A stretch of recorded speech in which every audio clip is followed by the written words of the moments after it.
This is my first time trying this, so I don't know how it's gonna work out.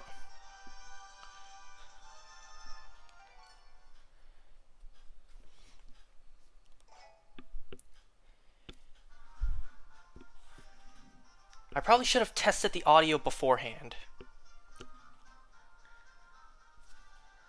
I'm just looking over to the side to make sure that this is going okay. Let me see.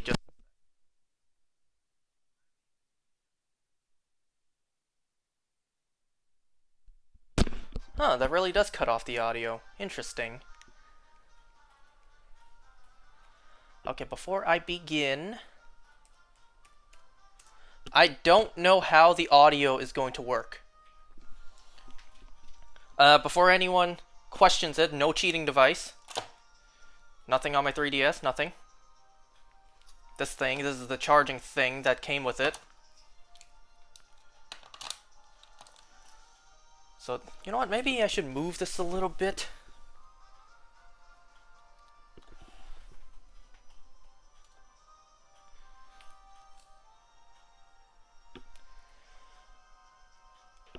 Sure, whatever. Okay, so I have here, I don't know how well you can hear the game audio. So I have here 810 eggs. 810 because I only have 27 boxes of available space. And we are going to hatch as many as we can. Whoops, I didn't change the title.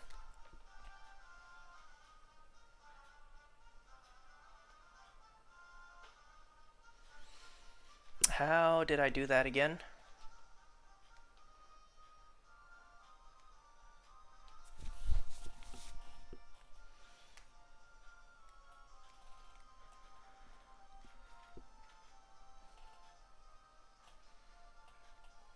Ugh, you know what? I'll do it on this end.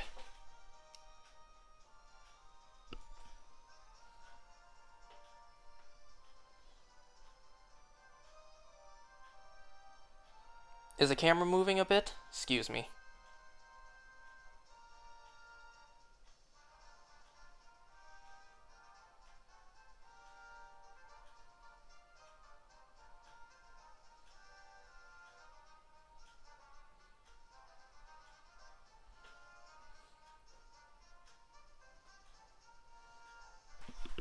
Alright, there we go. So yeah, this is gonna be pretty messy.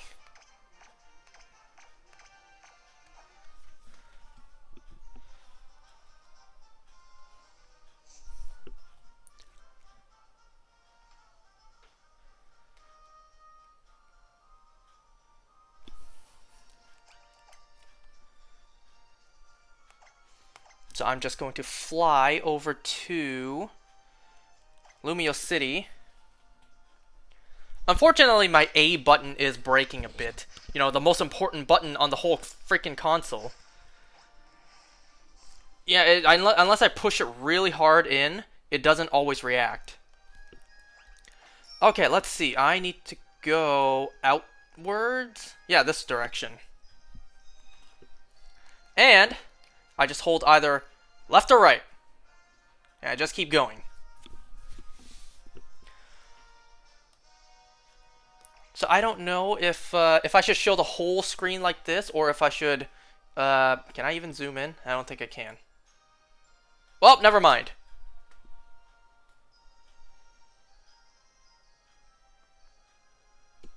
I'm just going to double check the audio real quick.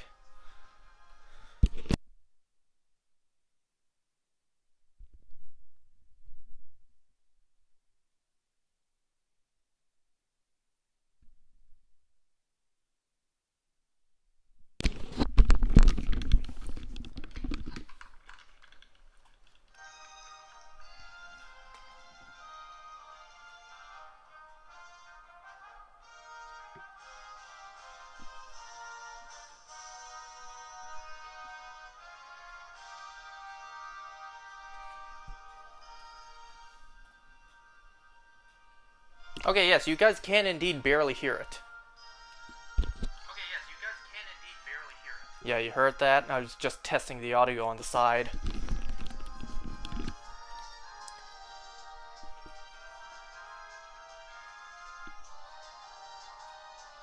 So my Talonflame does indeed have Flame Body, so that'll help with speeding this up.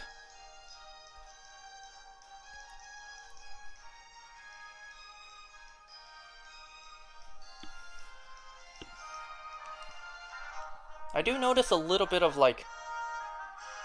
Okay, that's too far. A little bit of like the light flaring.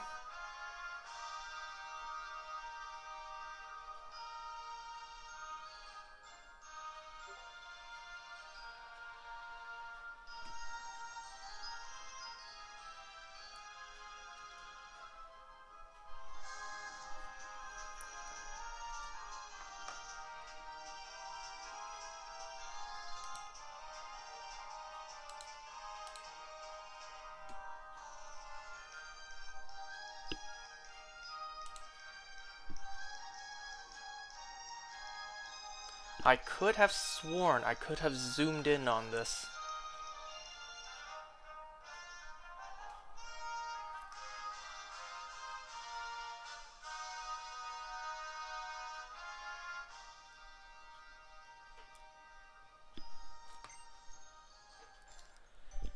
So we have 800 eggs. Oh look, you can see my face in the reflection. I didn't know that.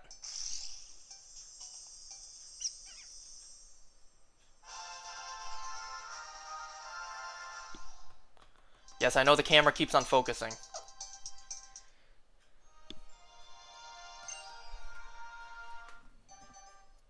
Yeah, you really can see my reflection, like, quite well, actually. Well, I guess it's fine.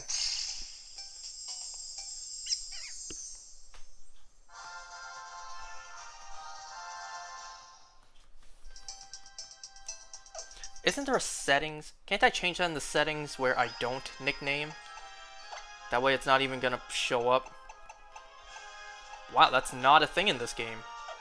I guess this was before that was the feature added.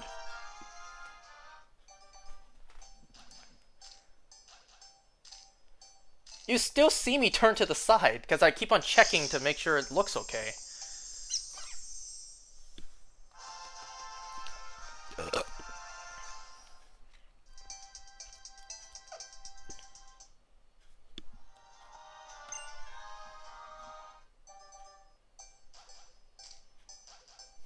Maybe if I lower it a bit, you won't see that glare from the light as much.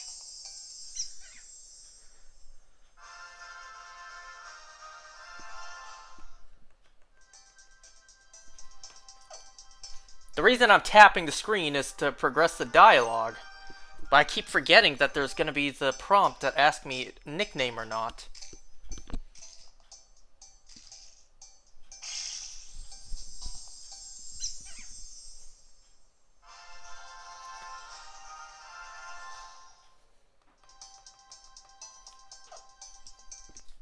Okay, which direction is it? Back to the Pokemon Center?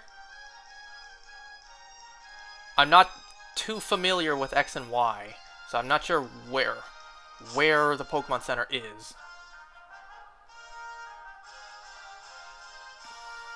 That's not it.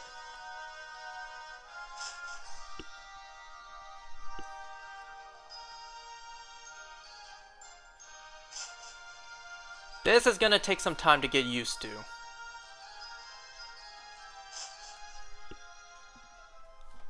You know what, at this point I'm just gonna fly there.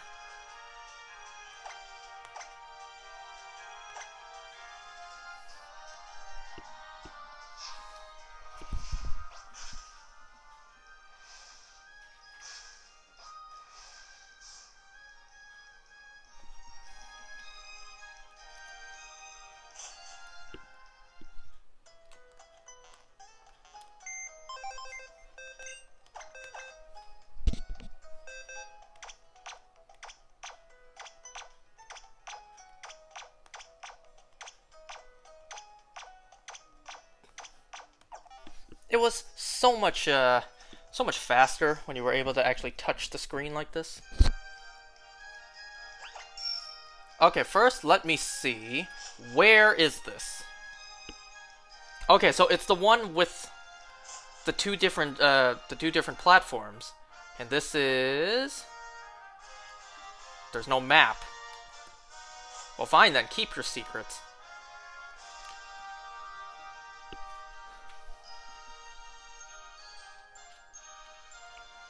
Okay, not to be confused with that one. Okay, so this one looks thinner. Like the black middle part looks thinner.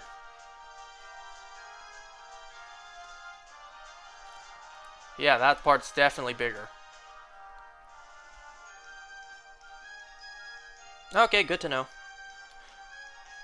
Well, I suppose it being right in front of where the gym is, like the gym entrance, yeah? Yeah, okay, that's easier to remember.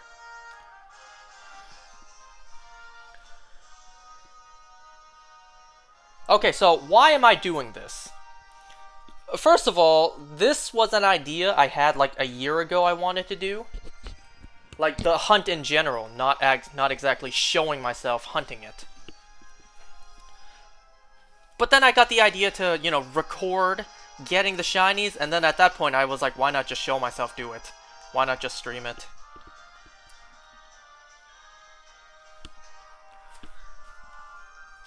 So, we will be going for a handful of things, all of which we will be doing this exact same thing right here, which is hatching them. So, the shinies in question I will be getting is obviously Patrat, but then I need a second Patrat for Watchog. So I have 9 shiny hunts in mind to do this way, being eggs. And those 9 are Patrat, Watchog, Pansage, Simisage, Panseer, Simiseer, Panpour, Simipour, and Furfro. Those are the 9 that I will be hunting this method. Now, why am I hunting for those? Because those are the remaining Pokemon currently, as of playing this, still not available on any game on the Switch. And I'm predicting that they will return in Legends ZA. So that's why I'm hunting these in preparation. Furfro is an easy guess. It was in the freaking trailer. And also because Furfro is native to Kalos, it just makes sense that Furfro would return in Legends ZA. But the others, though, well, that's more like an educated guess. Because all of them spawn in the wild in the original X and Y, in the Kalos region. The 3 monkeys spawn, and, not Patrat, but Watchog spawns in the wild. So I'm going to make an educated guess that all of them are going to return. So that's why I wanted to hunt these. Not only because they are the last remaining Pokemon to yet be on any game on the Switch, but also because I'm predicting they will be available in ZA.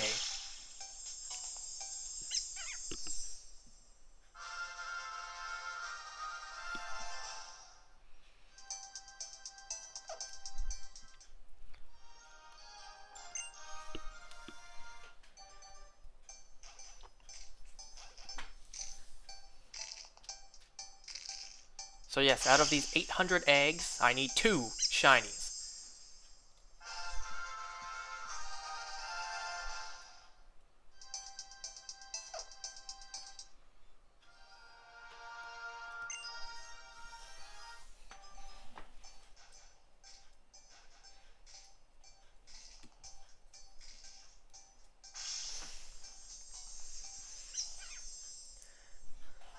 Hey, welcome back. I really wish, I really wish I could get the chat to show up on screen doing this, but I'm too stupid to figure out how that works. I genuinely just don't know how to do that. So unfortunately, these 3DS hunts aren't going to have the chat. I can see them just fine, but you guys watching afterwards, sadly you guys can't see it.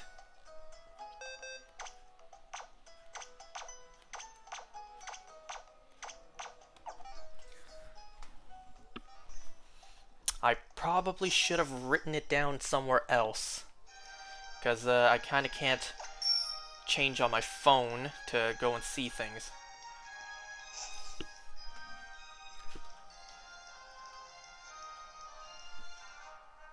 Have any luck? Not yet. I just started.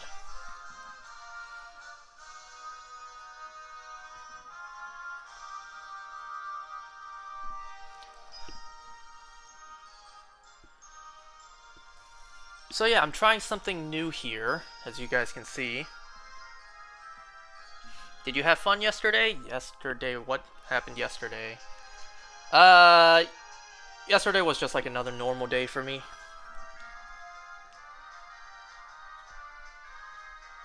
Nothing really special happened yesterday.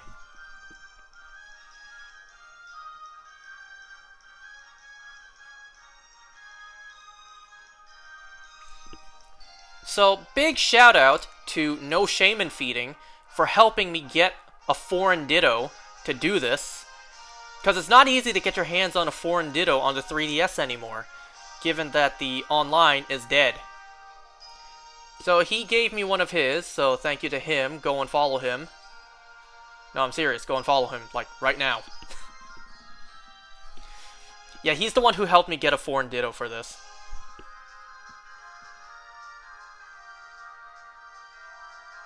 I am indeed doing Masuda. So I have the Shiny Charm, and I have a foreign Ditto. So my odds are 1 in 512. And I have 810 eggs, well, 800 now. So, hopefully within those 800 eggs, 1, maybe 2 will be shiny. Please. How long are you planning to stream for? No idea. Until my phone dies, maybe.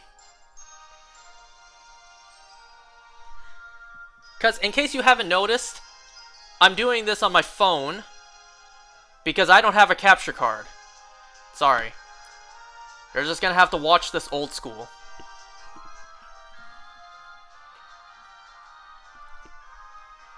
Now, I didn't exactly test the audio beforehand, so right now what I have is I have my headset connected to a cable that's connected to my phone in order for me to talk.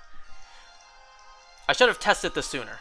The options were no headphone and it's just my phone's mic, or my headphone.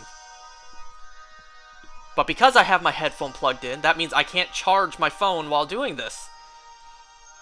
Remember back in the good old days when iPhones used to have the headphone jack and the charger jack separate? They don't have that anymore. So if you want to charge your phone and listen to something, too bad. You can only choose one or the other. So if I'm choosing to have my headphones right now in order to sound better while talking, well, I can't charge my phone. So, whenever my phone dies, then that's how long this will be.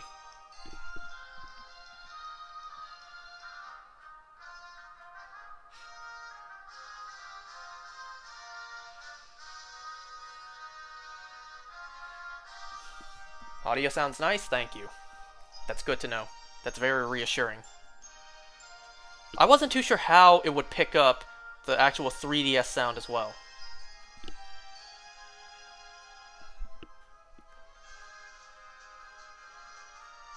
I mean, if later on we get bored of this sound, I could just play some background music. I could, but maybe later.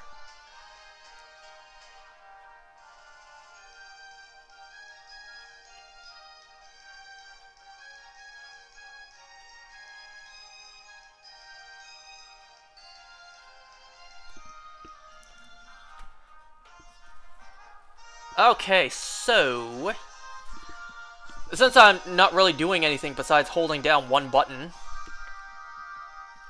I don't know if I asked you this, but what's your favorite Pokemon? I forgot. My favorite Pokemon, I have 3 favorite Pokemon. It's Charizard and Greninja, I know, very original, and Decidueye. Those are my 3 favorite Pokemon.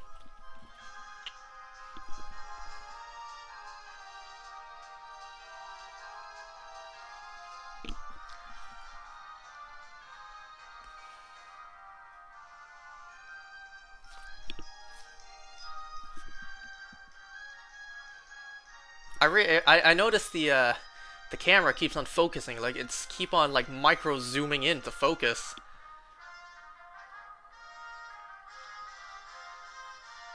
I say the camera as if I'm not using my phone right now. I notice it stutters sometimes too. Oh well, this is the best I can do. This is the best we have to work with.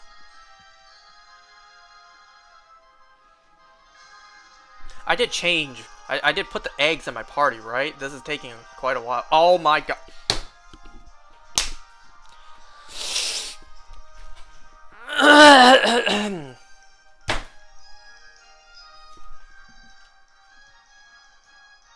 Can we just ignore that?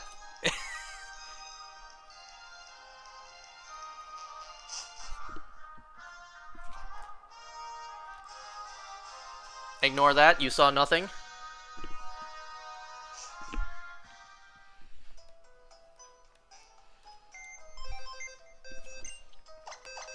Not sure how that happened.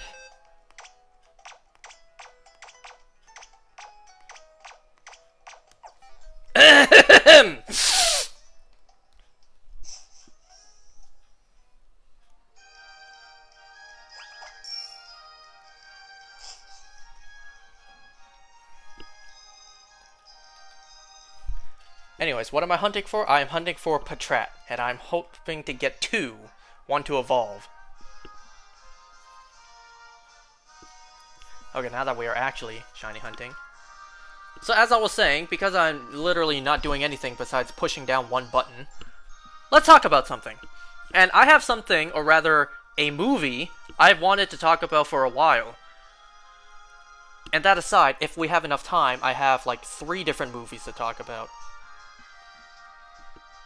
Like, I've pushed this off for long enough. I was supposed to talk about this movie weeks ago. But I held off on it, just to give a certain someone who's not even watching right now a chance to watch it. He indeed confirmed that he watched it last time, so the gloves are off. Okay, so the movie I want to talk about, and I know I am way late on this, is Deadpool and Wolverine. I wanted to hold off on talking about this, because not gonna lie, I very much ruined the trip that my friends and I were supposed to go and watch it together. And then, later that week, I watched it. But because I ruined the trip, I didn't know if he watched it yet. So I wanted to give him a chance to watch the movie before I talked about it here. Well, he confirmed that he did watch it last time, and he's not even watching right now. So I'm gonna talk about the damn film, and you can't stop me. Alright, so Deadpool and Wolverine. I am super late to talking about this. You probably heard everyone in their mama talk about this already. I love the opening sequence. The opening sequence, like when I first watched it in the theater, was just like, mwah. Was just so incredible to watch. Deadpool just absolutely annihilating all those TVA agents. And, yo, those dance moves. I swear to you, I wish I had as good dance moves as those. I wish I had rhythm like that. I cannot dance to save my life.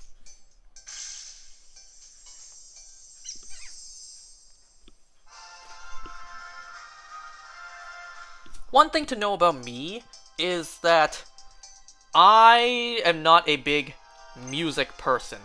Now, what I mean by that is, like, I love music. I love, like, awesome beats. I just don't know that many artists. Like, I don't listen to pop artists. I don't have a single singer that I follow. I don't really know too many singers, too many artists. I'm not like my friends who at least each have, like, one specific music artist that they follow to death. So, before this movie, I never heard of the song Bye Bye Bye by NSYNC. I never even heard of NSYNC. So, after I watched the movie, I texted my friends, who I did not go and see the film with. Not the friends that I ruined the trip for. I texted a different group of friends. I'm like, I just heard the song and I kind of like it. Turns out that song came out like 15 years ago. And they were like, bro, how do you not know this song? How did you just hear it? I'm like, I don't know, I just did. I only just now heard it watching Deadpool.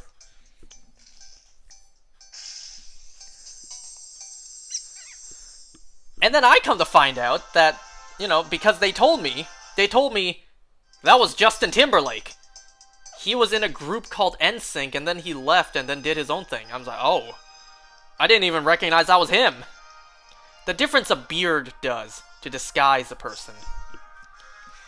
So yeah, for a couple weeks after watching the film, I was addicted to listening to Bye Bye Bye. Not anymore. Like, I still like the song, but, you know, it's just like, the earworm is done with that song. What I'm addicted to listening to now, also thanks to the film, is Like a Prayer by Madonna. Specifically, the choir version. I love that version of the song. So anyways, that's besides the point. Enough about the music. This movie is probably my favorite Deadpool movie. Just because it has that added addition of Wolverine. So what else is there to mention about the film? Well, there's several things to mention about the film. Okay, I want to talk about the timeline placement first. First, let me mention this. Before watching Deadpool and Wolverine, what I did, or what I tried to do, was I tried to binge every single X-Men film before watching it. And while I did not end up finishing my binge, because I was just seeing too many spoilers online, I was like, enough is enough. I'm just going to watch the film, and I'll finish the rest of the movies afterwards. I accidentally watched it in the perfect timeline order. So this is my understanding of the X-Men timeline, because of how big of a mess it is. So first thing that takes place is X-Men First Class in 1963. Or was it 1962? No, it was 1962. First thing timeline-wise is X-Men First Class 1962. And then it's X-Men Origins Wolverine. That's like, there's no specific year. I think it's like around 1979, 1980. I think. That's what I saw looking it up. But what doesn't make sense is the movie afterwards, which is the first X-Men film in the year 2000. In that film, they said, technically, X-Men Origins took place around like 15 years earlier. Even though if it's like 1979, 1980, that's like 20 years. Whatever. Anyways, up next in the timeline is the initial trilogy, the original trilogy. So it goes First Class, X-Men Origins, and then the first 3 X-Men films. And then after that is The Wolverine. And then it's X-Men Days of Future Past, which then resets the timeline. So you would then watch X-Men Apocalypse, and then X-Men, let me think, X-Men Dark Phoenix, is that it? Yeah. So in the new timeline, 1980-something, is X-Men Apocalypse. Dark Phoenix, 1992. And then because I believe the 2 Deadpool films, the first ones, take place in the new timeline. So it would be 2016 Deadpool 1, 2018 Deadpool 2. And then, you know, I watched Deadpool 3, Deadpool and Wolverine, which should take place in 2024. Now the 2 films I didn't have enough time to rewatch, or rather one of them watched for the first time, was New Mutants and Logan. New Mutants, there's no set date, but it has to take place, like, just before Logan. And then Logan takes place in 2029. So I accidentally watched the X-Men timeline in perfect order.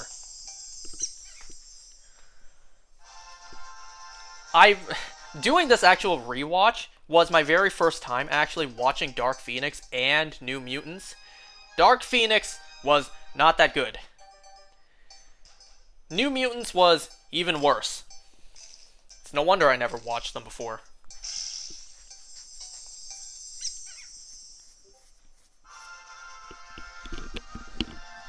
How many X-Mana are there? How many what? Oh, how many X-Mans are there? I think there are 11 films. Uh...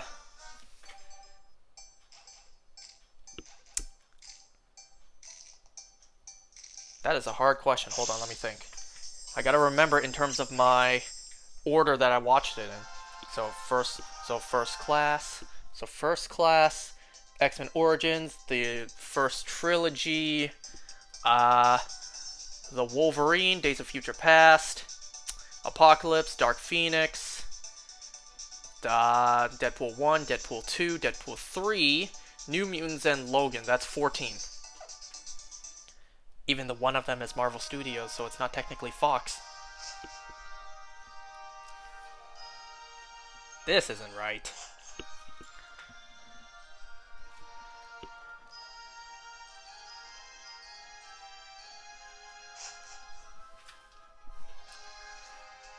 So anyways, timeline-wise, it should take place in 2024, because in the film, we see Deadpool in 2018 talking with Happy Hogan, and then it says 6 years later.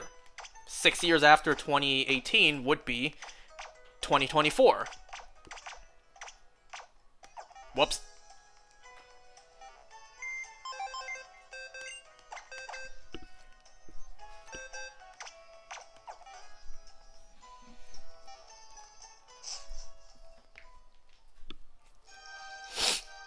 And the more I thought about it, like after the film, the more I thought about it, the less sense Deadpool talking to Happy Hogan actually makes. That makes no sense at all. Because think about it this way. Like I mentioned just now, the Deadpool films should take place in the new timeline. That new timeline didn't happen until the year 2023, which is when Days of Future Past takes place. So assuming that the years are the same in each universe, the year 2000 in one universe is the other universe is also the year 2000, and etc. X-Men Days of Future Past taking place in 2023. The MCU universe 2023, what happened then? Well, Avengers Endgame happened. But that's besides the point. So the timeline rewrite didn't happen until the year 2023, which is long after 2018. So that timeline didn't exist. So, you know what I mean? The timeline didn't even exist until after 2018.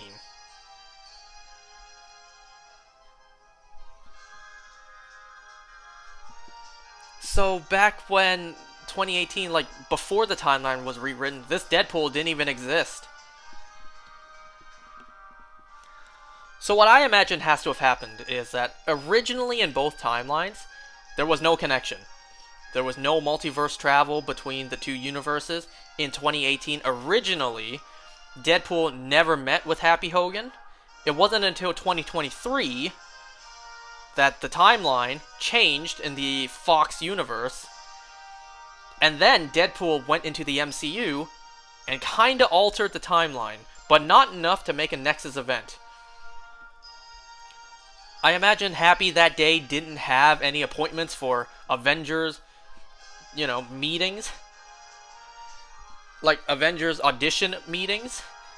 And then, suddenly someone wanted to do an interview to join the team. Okay. And then I imagine after the interview, Happy just never mentioned it. Never thought about it again. He never told Tony Stark, hey, this pretty deformed looking guy named Wade Wilson showed up wanting to join the Avengers. I doubt Happy ever told Tony Stark that. So technically that scene would not have happened until after 2023 Days of Future Past. Is that confusing? It should be.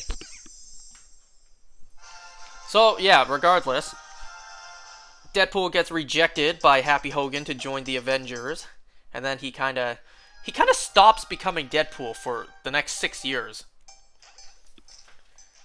And you know what else is really interesting to think about this film? if not for the events of Secret Wars, this movie would not have happened.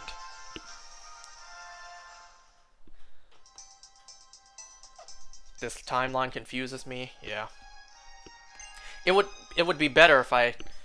Do I actually have paper to actually show you guys?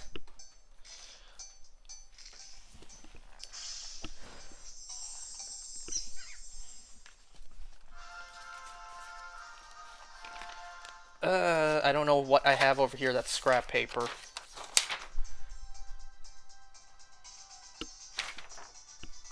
Ooh, you know what? Not gonna show that, just in case of information.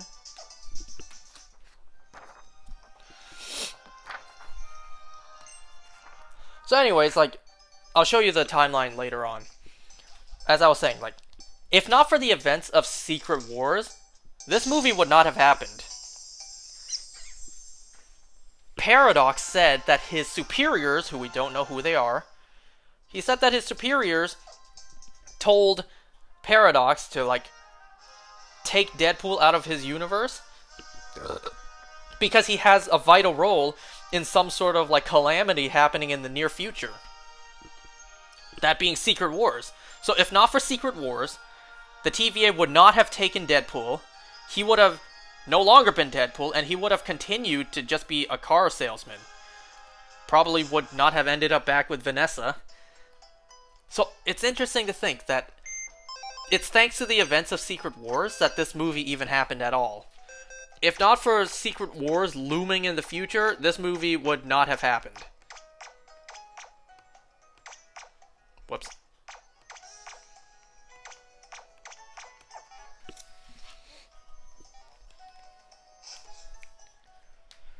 So anyways, yes, we see the TVA take Deadpool, take Wade on his birthday. Now, isn't it crazy to think that, in a way, the TVA and the Void is kind of the MCU's version of the Backrooms? You know how in the Backrooms lore, you can just, like, accidentally no-clip into the Backrooms if you're unlucky? You could just go about your day doing God knows what, and then you just no-clip into the Backrooms and you're screwed. Well, to me, that's kind of sounds like the TVA and the Void, only with an extra step. You could just be going about your day, you do something wrong, the TVA shows up and prunes you into the Void, and now you're stuck there. Stuck there until some sort of, like, entity, aka Goliath, gets you. You could just be going about your day, doing God knows what, just minding your own business, and instead of no-clipping, you get taken by the TVA and pruned.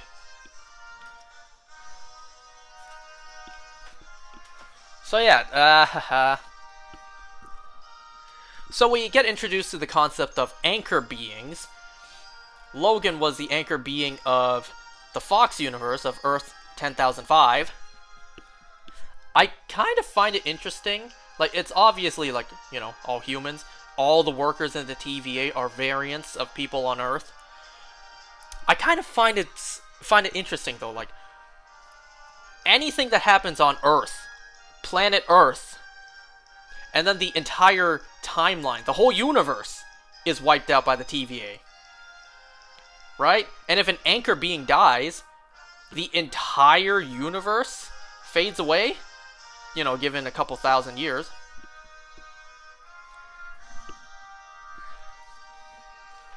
So, like, you know, the hell with anything that happens on any other planet in the universe. Only things that happen on Earth. One person dies on Earth and, well, there goes the whole universe. Now, I know it's because of Kang, right? Kang is a person from Earth. TVA is built to prevent Kang variants, even though Kang's not a part of the MCU anymore, which is a great shame. I would have loved to see that story get played out.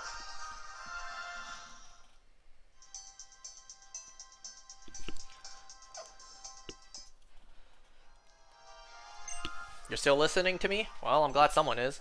Otherwise, I would just be talking alone into a void. I'm assuming you watched the movie, right? Otherwise, you're going to hear me ramble and you don't know what's happening.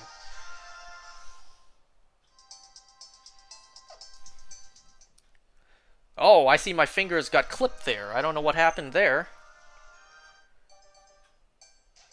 Oh, you didn't watch the movie? Well, I'm still gonna talk about it.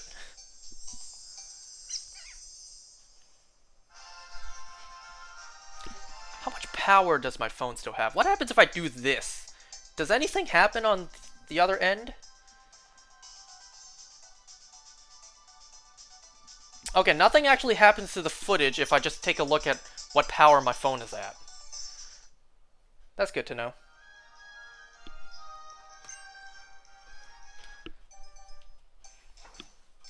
So, what was I talking about? So yeah, we get introduced to the concept of anchor beings, Logan being the one for the X-Men universe. Now, I find it interesting, because, like, people have questioned afterwards, is Tony Stark the anchor being of the MCU? Because if he is, well, he's dead. So the universe is missing an anchor being. So the MCU's doomed in a couple thousand years. And if he's not the anchor being, then who the hell is? Because it should be Tony Stark.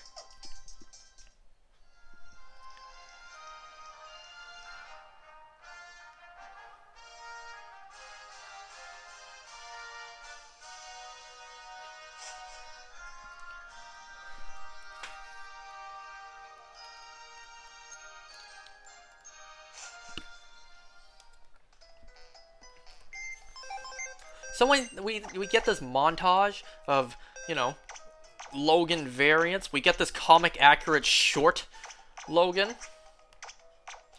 We get the post-apocalyptic post-apocalyptic Logan.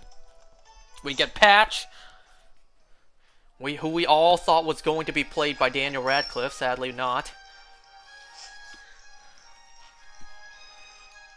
We get Old Man Logan. We get the crucified Logan variant. And then we get motherfucking Henry Cavill as a Logan variant. And I absolutely love the jab that they threw towards DC. We will treat you so much better than those shit fucks down the street. Henry Cavill is an underrated gem, let's be honest. And the fact that DC treated him so poorly... I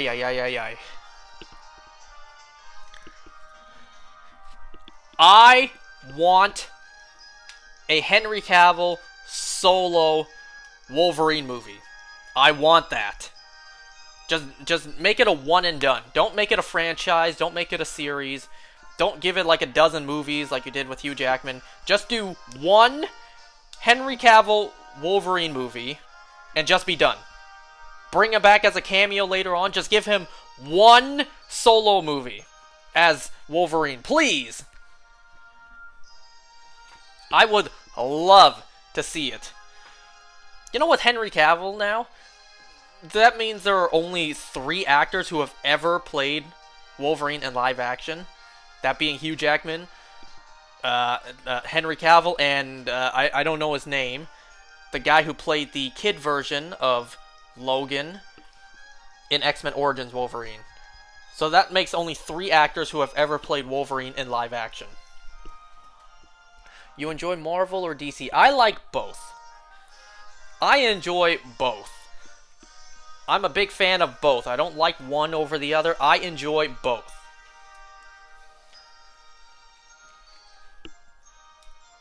So then we get this variant of Wolverine who is known as the worst Wolverine. I gotta say, I am a little disappointed that the Wolverine in this movie is not at all, at one point, all were Wolverine. Because that's what I wanted. Before watching this movie, I was hoping that the Wolverine we would follow in this film would have been, at some point, all were Wolverine. Kind of like how Loki... in the Loki show, was at one point all were Loki. Like, I really wish that, you know, he branched off at some point, and that was, you know, at some point still all were Wolverine. Sadly not. This is a completely different character. Different person altogether. I don't like it when films and shows do that. You kill off the main version we've been following, and then you just give us a replacement. It's technically not the same person. The Wolverine in this movie is not the Wolverine we've been following for 17 years. It's a completely different person. But what are you gonna do, right? They killed him off.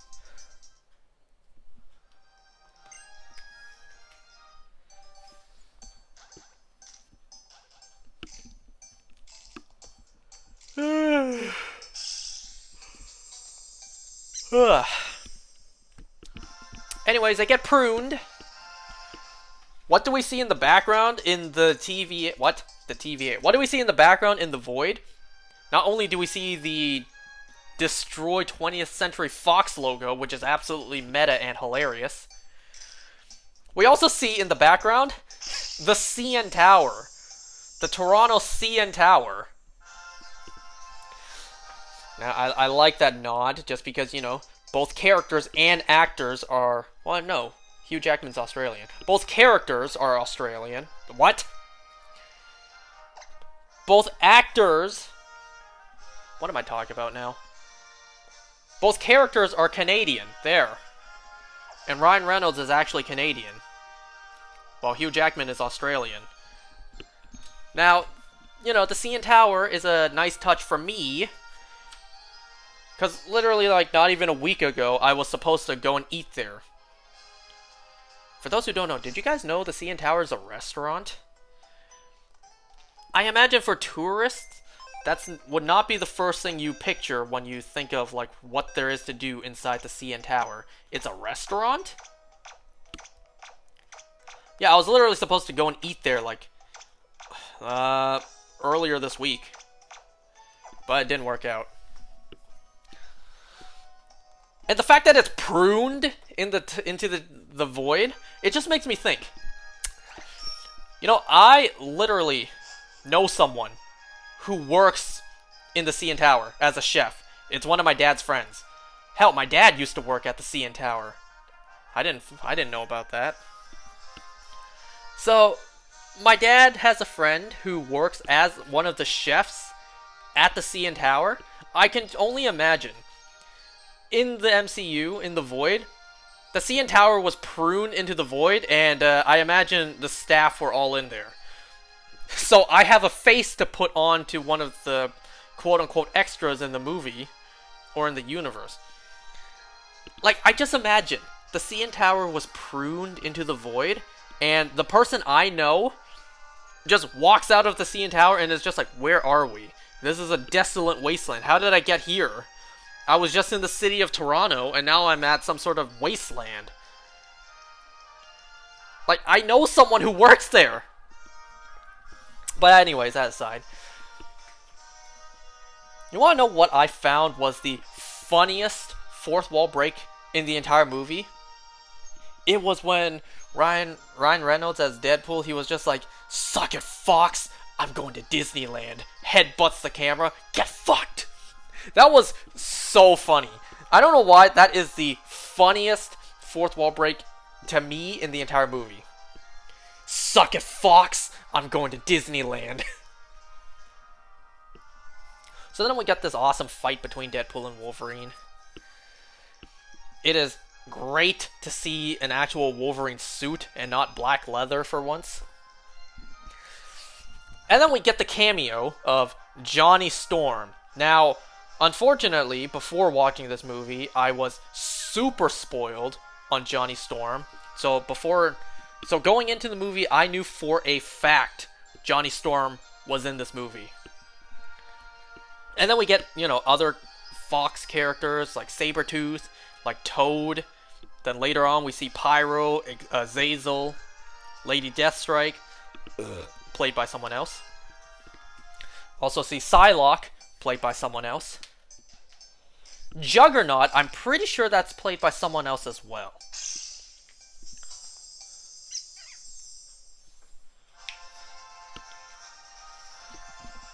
We meet Cassandra Nova, and, you know, every time she mentions her brother Charles Xavier, I picture the Patrick Stewart version, but I feel like she's probably referring to the James McAvoy version, just because the Patrick Stewart version is much older. And Cassandra Nova looks pretty young. So I think it makes more sense if she's referring to her brother, which is not an elderly man just yet, being James McAvoy. So we then see Cassandra Nova brutally kill Johnny Storm, which, like, damn, Johnny Storm didn't deserve that. He didn't deserve that. Because, you know, unless Sue Storm is dead, unless the rest of the Fantastic Four is dead, because he did mention Reed Richards, unless they're all dead, damn, like, poor Sue. She's never gonna know what happened to her brother. She's never gonna know that her brother ended up in the void, and she's never gonna know that he died in a very brutal way by having all of his skin removed. Like, poor Sue. She's never gonna know what happened to her brother.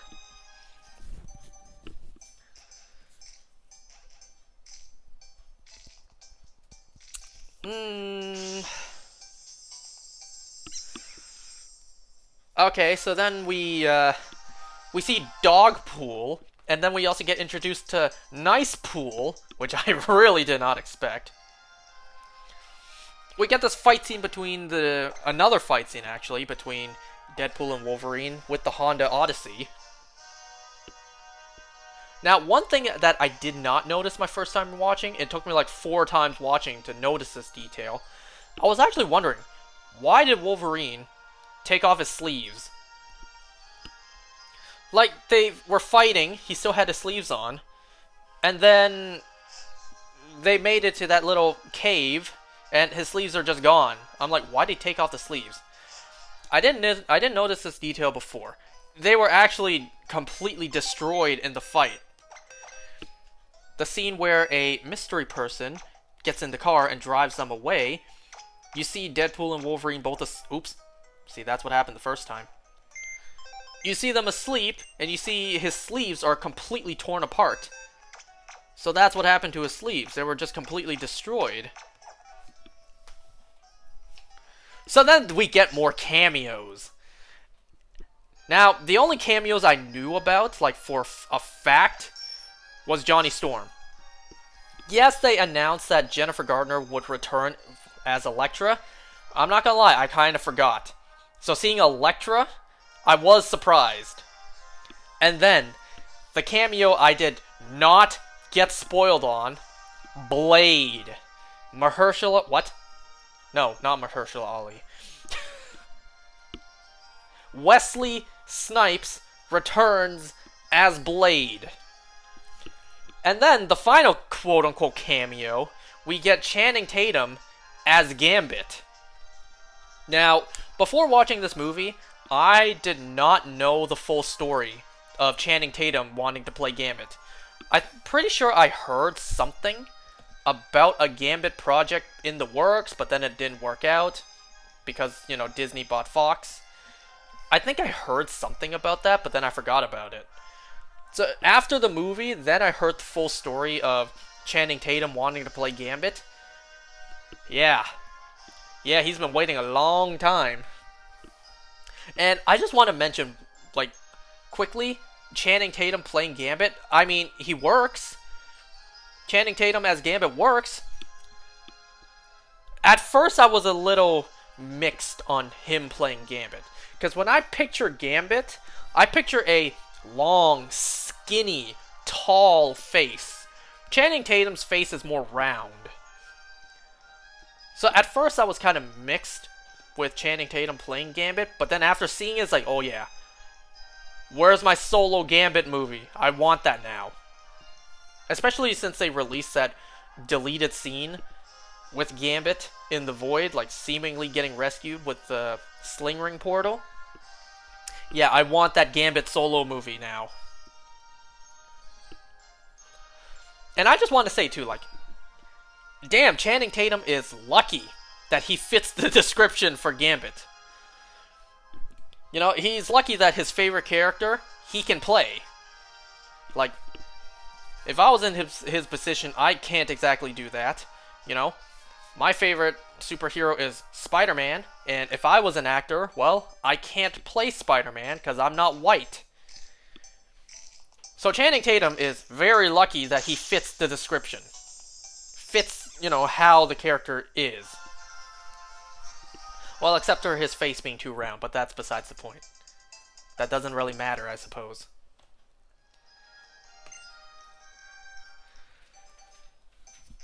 Did you guys know that initially what I wanted to do was be an actor? That was like my very first thing that I wanted to do.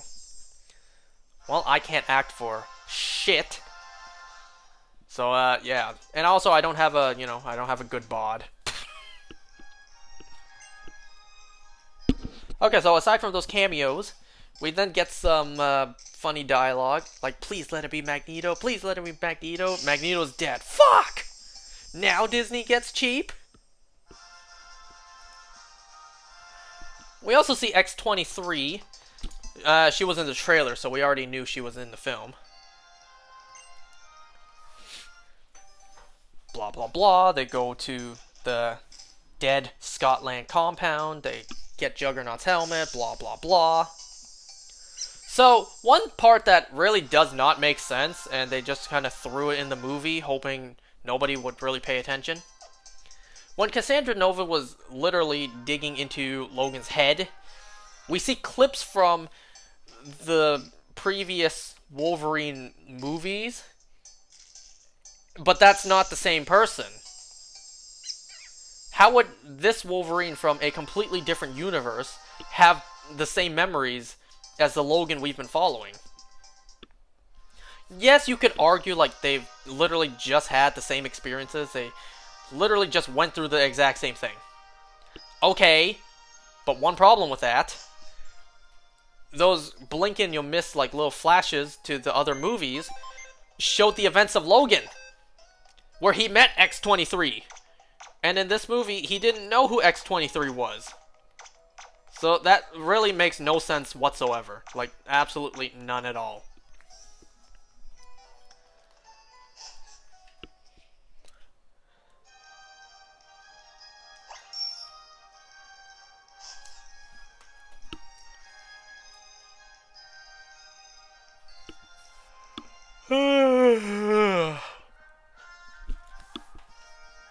Anyways, up next we got the Deadpool Corps, where we see Lady Deadpool. It's a shame we never saw her take off her mask. Well, when I was in the theater watching, I'm like, please, take off the mask. I want to see who's playing. Is it Blake Lively or is it Taylor Swift? Sadly, we never saw her take off her mask, but then it was confirmed in the credits. It was indeed Blake Lively. Before the movie came out, we were all theorizing. There were the two most popular choices were either Blake Lively or Taylor Swift. It was Blake Lively. So, Nice Pool dies. And then we finally get to see, after 20 fucking years, not only the suit, but also the Wolverine cowl, the mask. I audibly and out loud gasped when that happened in the theater. All my friends were just like looking at me because they know I'm a huge nerd when it comes to this, and they're not. Man, one of my friends, he said, like, all I heard throughout the movie was that guy just orgasming every time something happens in the film. Talking about me.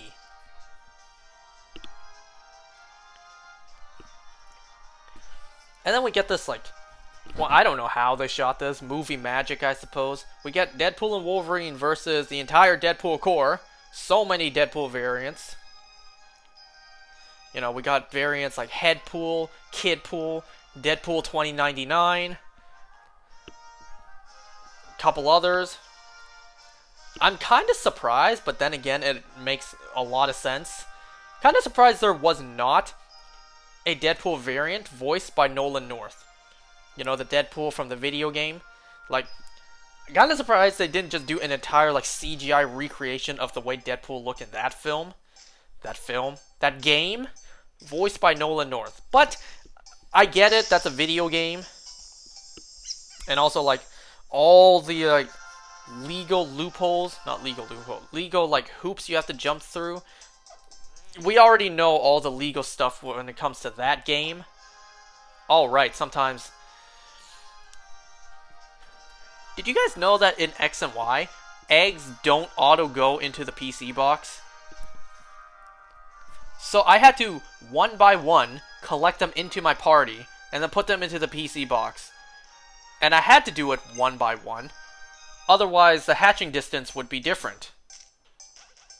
So it takes a very long time to collect all these eggs in advance.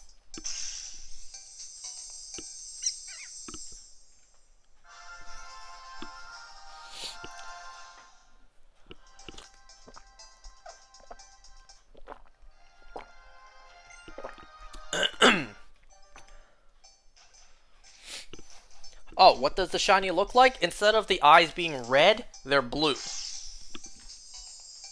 Oh, you know what? Speaking of shinies, today was Poplio Community Day in Pokemon Go.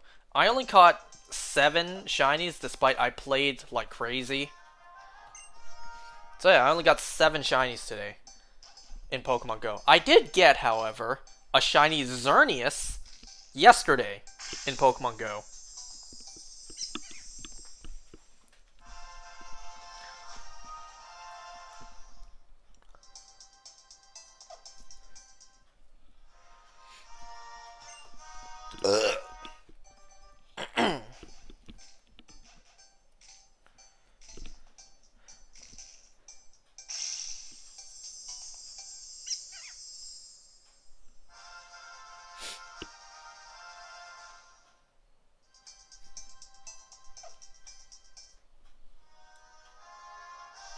Is that it, or is there one more egg? I think that's...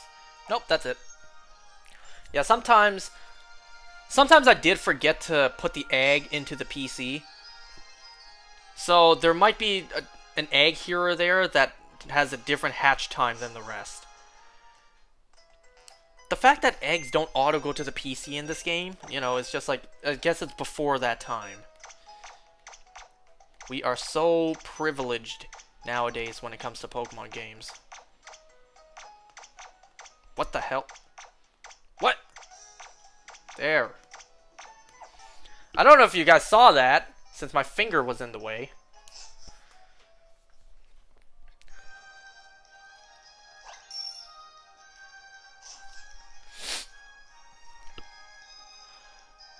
Okay, so then we get you know, with the Time Ripper MacGuffin in the film.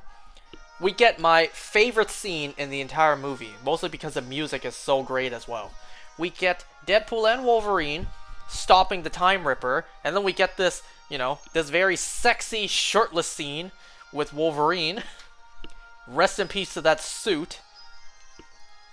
You know, they just had to get Hugh Jackman shirtless somehow in this film. We also, you know, I, at least, got spoiled that B-15 would be in this film. Because they put it in the freaking trailer. They put her in the trailer, so I'm like, oh, she's in this. Damn, I really wish I would not have known that before watching the film. The fact that B-15 was in this film.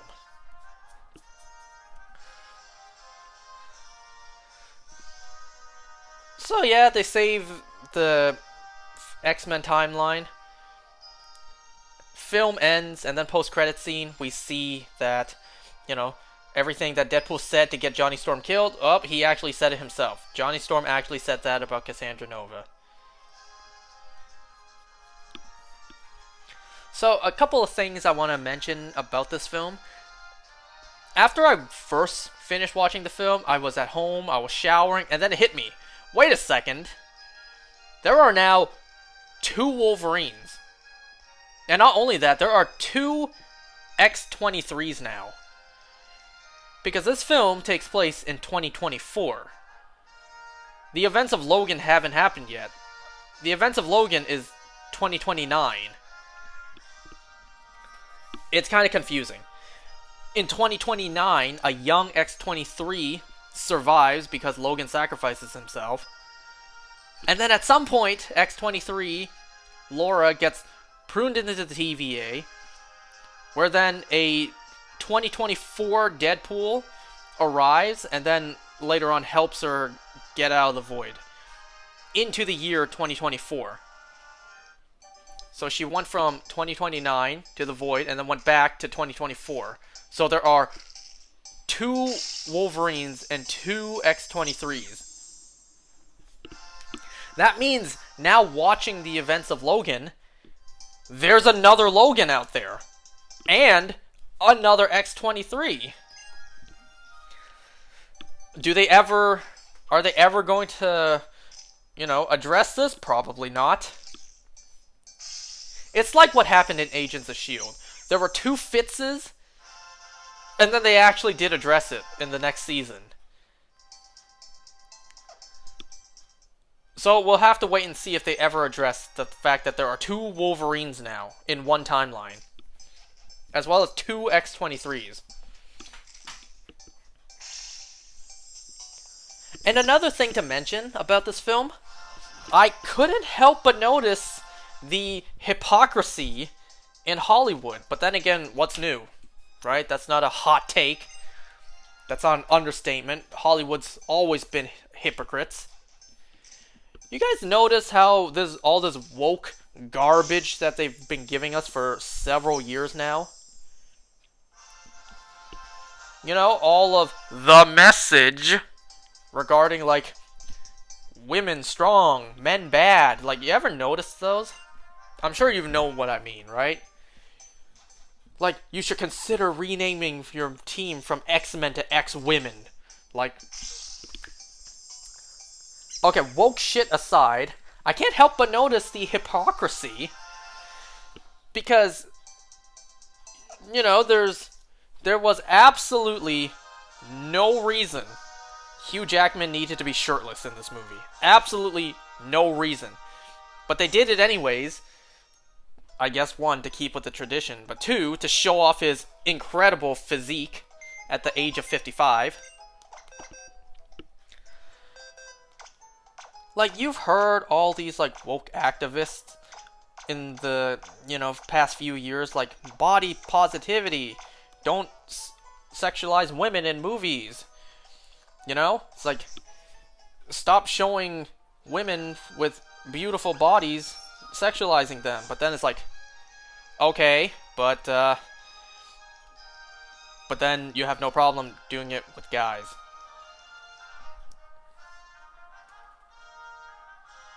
Hollywood just trying not to get canceled. Man, if that was the case, they would not have included a certain word in this movie, a certain word starting with R, which I really did not expect, and I'm not going to say, because we all know how the internet is. It's I can't help but notice the hypocrisy. Hollywood is saying no, that very beautiful woman, we're not gonna sexualize her by showing her in a, in a swimsuit or, jiggle physics. But then a guy with an amazing body, oh yeah, let's get him shirtless for absolutely no reason.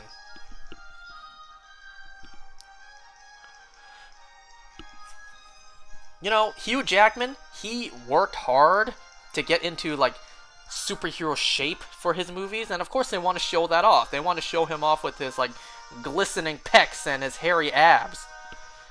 But, when a woman works hard to look good for a movie, nope. Can't show that, because that's offensive to women. But when a guy does it, oh, no problem. Have him butt-ass naked for all we care.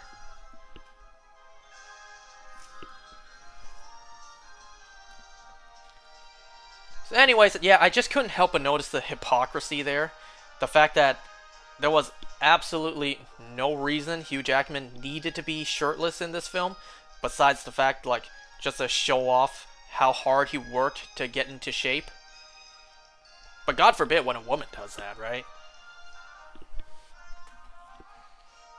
Anyways, enough talking about stuff that will get me canceled.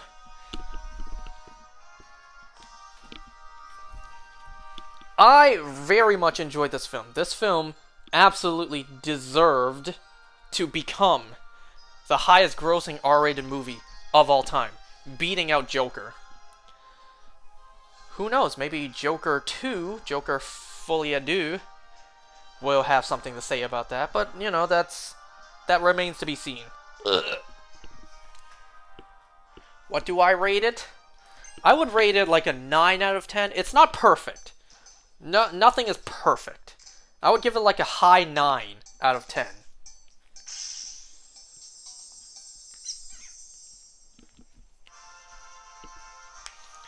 Like I said, I am a little disappointed that this Wolverine was not at one point our Wolverine, but instead just a completely new and random character in the multiverse. It's like, you probably could have written that a little bit better. It's like, whatever, right? That's just a me problem. I'm also surprised it took this long to do the Johnny Storm thing. I thought that would have been an easy thing to do for the multiverse saga. The fucking multiverse saga. I thought it was going to happen back in Multiverse of Madness, where Doctor Strange sees Johnny Storm thinking it's Captain America. It's like, Steve? Steve? Who's Steve? My name is Johnny. Flame on! Right? I thought Johnny Storm would have shown up in Multiverse of Madness. I'm surprised it took this long.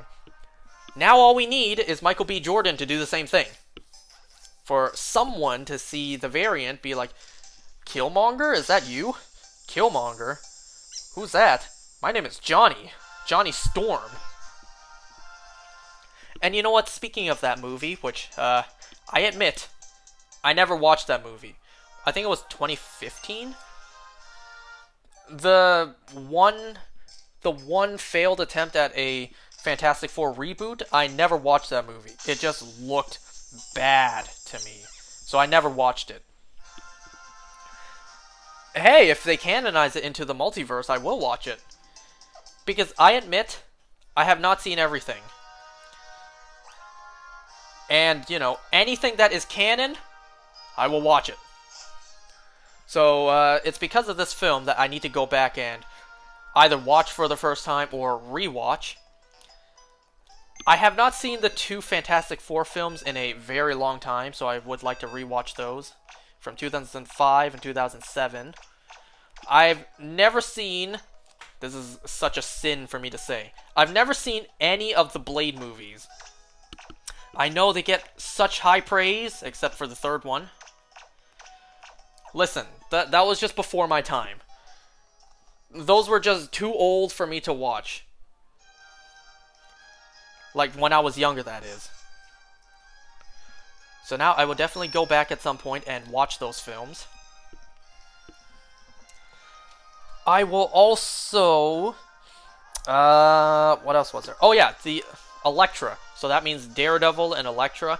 Listen, I never paid attention to those films as a kid, because they were on in the background during, like, Teletoon at night. And as a kid, I didn't pay attention. They were just on in the background while I was, like, you know, playing with toys or whatever. So I never fully paid attention to those films. So I need to rewatch those as well. Or rather, let's face it, watch it for the very first time and actually understand what's happening.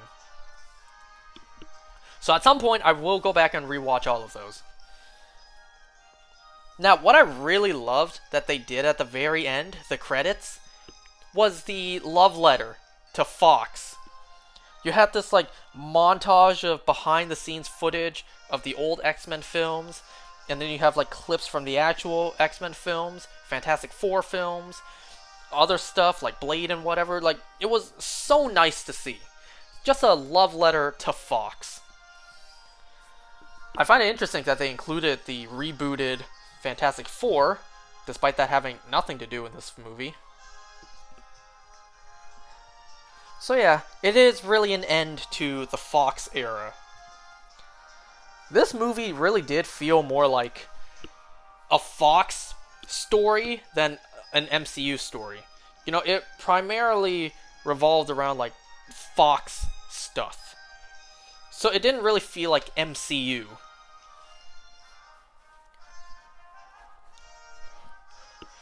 So, there's my enormous rant about Deadpool and Wolverine, finally.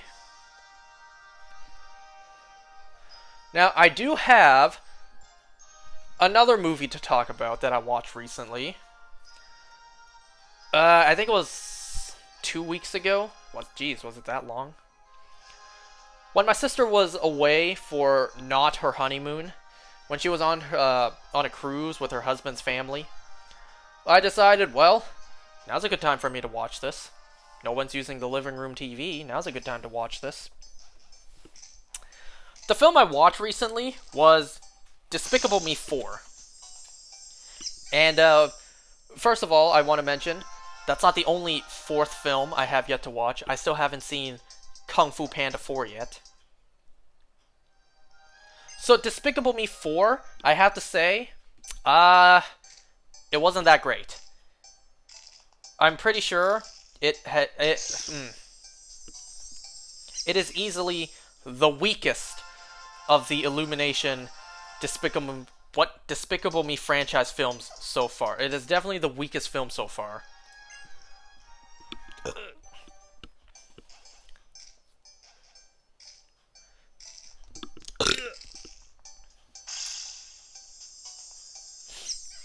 I already wasn't a fan of Minions: The Rise of Gru, how they introduced like more supernatural things.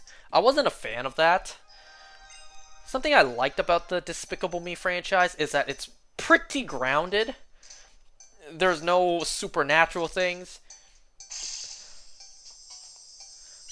You know, not counting the Minions, of course. The most supernatural thing we had in the Despicable Me franchise up to that point was the frickin' werewolf in the first movie as the moon was disappearing. So Despicable Me 4 is the weakest film yet. I mean, does anyone really care? You get this new villain, Maxine. It was like an old classmate of Gru's at like a literal villain school. Blah blah blah, gets him arrested, blah blah blah. He is coming after Gru and his family, blah blah blah. They go into witness protection, new identities. Gru has a baby now. Back when the trailer for this film came out, people online were saying like, don't think about Gru having sex. Don't think about Gru having sex. Oh my god, what a horrific scene that would look like. And as I said when I talked about the trailer when it first came out, why didn't you age up the girls? Lucy had gone through an entire pregnancy and childbirth. That alone is minimum a year and a half. And then before that, literally before that, just as Gru and Lucy were getting married, they went on like 100-something dates. That alone is maybe another year. So it's been like 2 to 3 years. Why do the girls look the exact same? Why haven't they aged at all? The producers or whatever, they came out and said like they're ageless. They will never age, but it's like, god damn it, that is so stupid. Literally like minimum maybe 2 years have passed and they look exactly the same. No aging whatsoever. That is incredibly stupid. Anyways, they rushed the movie? Yeah, I think so. Animation looks pretty good, though. Like, you can tell, at least, the animation quality has gone up since the first movie. But, anyways, so I was mentioning how I didn't like that the franchise was heading more in a supernatural direction. Well, this film, the main villain, Maxine, has a bunch of sentient cockroaches that follow him around. Actually, no, they don't. The sentient cockroaches have like 2 scenes, and then they serve no purpose for the rest of the film. It's never explained that Maxine like genetically modified the cockroaches to become more sentient. So because they never mentioned it, I'm just assuming these are actual cockroaches that are just smart and follow him. Okay, now the universe has smart cockroaches.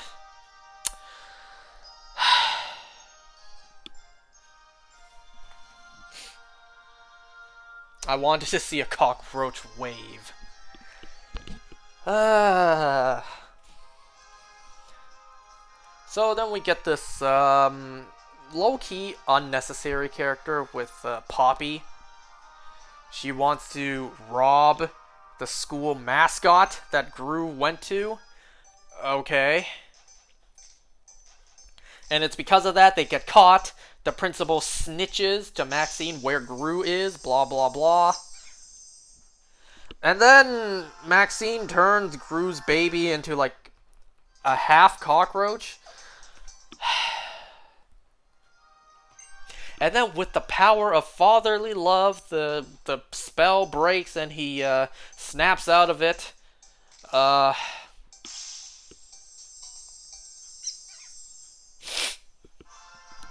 end of the film, though, the end of the film was fun for kids, but people like me who overanalyze things in movies, makes no sense. No sense whatsoever. It makes no sense. So Maxine gets locked up in prison. Gru visits him. Like, these guys aren't friends. They're not friendly whatsoever. And then they perform together inside the jail? Like, as a duel? They as a dual performance? Smiling, having fun together when these guys aren't even friends? And then, the fan service cameos, every villain from the past is here. You get Vector, you get El Macho, Balthazar Brat, you get all the villains from the prequels, you get the... I forget their names. You get the Furious Five of villains, and you get the British villain. I flat out forgot their names. On the bright side, I at least like the continuity. It explains what happened to all the villains. They're in jail. And I also like that the detail they did. The prequel villains, they at least added some like gray hairs and wrinkles to show that some time has passed. Let's say Gru was in like his like let's say Gru when he was a kid was like 10 years old. And let's assume Gru now is like 30. Or maybe late 20s. So let's say about 20 years have passed. God... Oh yeah, Scarlet Overkill. Thank you, that's her name. They added some like gray hair and wrinkles to them. Like... Oh, I must admit, for every single one of those villains, wow. The passing of time has been very kind to them. Because 20 years later... They still look great. Not too many wrinkles, just a couple of gray hairs. Like, wow, you don't look a day over 30. They look damn near the same for like 20 years later. Vector being there makes no sense. In Mooned, he ended up on Mars. How did he get back to Earth? I don't know. Just like you don't know. He just does. He just ends up back on Earth. So, what made no sense was the fact that there's the guy who threw us all into jail. Oh, he's singing a song. Let's dance along to it. Yeah, let's have some fun and celebrate. What the hell? He's the guy that threw you all in jail and you're just all dancing to him singing? You guys are villains. You guys are in jail. And the guy who threw you in is right there. You should be wanting to kill him, not dance to what he's singing to. So that ending made really no sense to me. It was fun for the kids, but for people like me, it's like, wait, what? Wait, what? Anyways.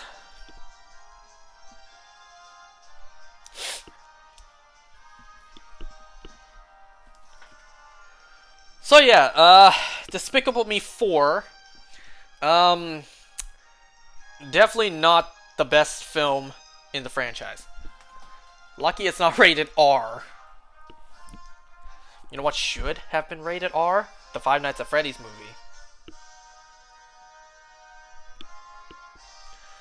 I do have eggs in my team, right? I don't want to make that mistake again. No.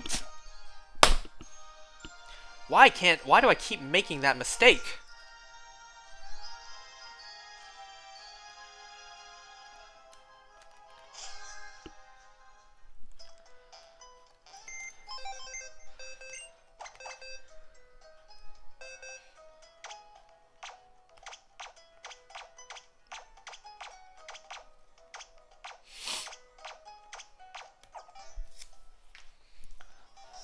Okay, so that disappointing movie aside, I am so glad I did not pay money to go and watch it in the theater. That disappointing movie aside, let me talk about another film. The third film I have to talk about. I watched this yesterday night.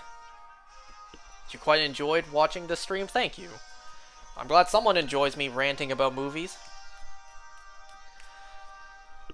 So, I watched this movie yesterday, that being Sonic the Hedgehog 2. Yes, I'm finally catching up on the Sonic movies. Now that I've seen the second film, I have the Knuckles series to watch. And then I'm all caught up for Sonic 3 with Shadow coming out in December. So, Sonic the Hedgehog 2. But before I talk about this, I want to mention a couple things about the first film I forgot to mention.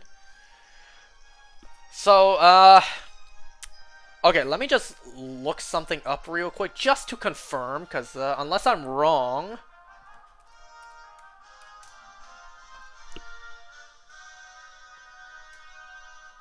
Okay, yeah, I just looked it up, just to be sure. Dr. Robotnik, played by the legendary... why am I blanking on his name? Why the hell am I blanking on his name right now? Jim Carrey, there we go. Why did I blank on his name? Dr. Robotnik, played by the legendary Jim Carrey. What kind of didn't make sense to me in the first film was, where did the name Eggman come from? The entire film he was known as Dr. Robotnik, because his last name is Robotnik. I looked it up just to make sure. His first name is Ivo. So it's Dr. Ivo Robotnik. Where did the name Eggman come from?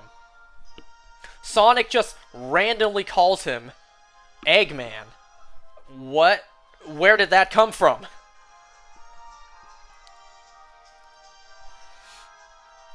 So that just came out of nowhere, and that's how he got his name, Dr. Eggman. I'm more used to calling him Dr. Eggman rather than Dr. Robotnik. That's just me, though. So,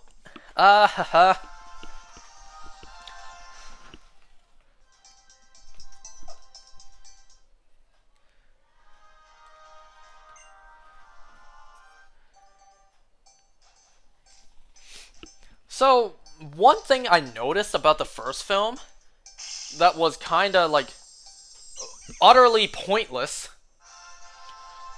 What was the point of Neil McDonough being in the film? He had one scene and never came back. He wasn't even in the second movie. So, what was the point of Neil McDonough being in the movie? He had one scene, which served no purpose to the film. It was even in the trailer. I don't know why they wasted Neil McDonough. Why did they even have him in the movie?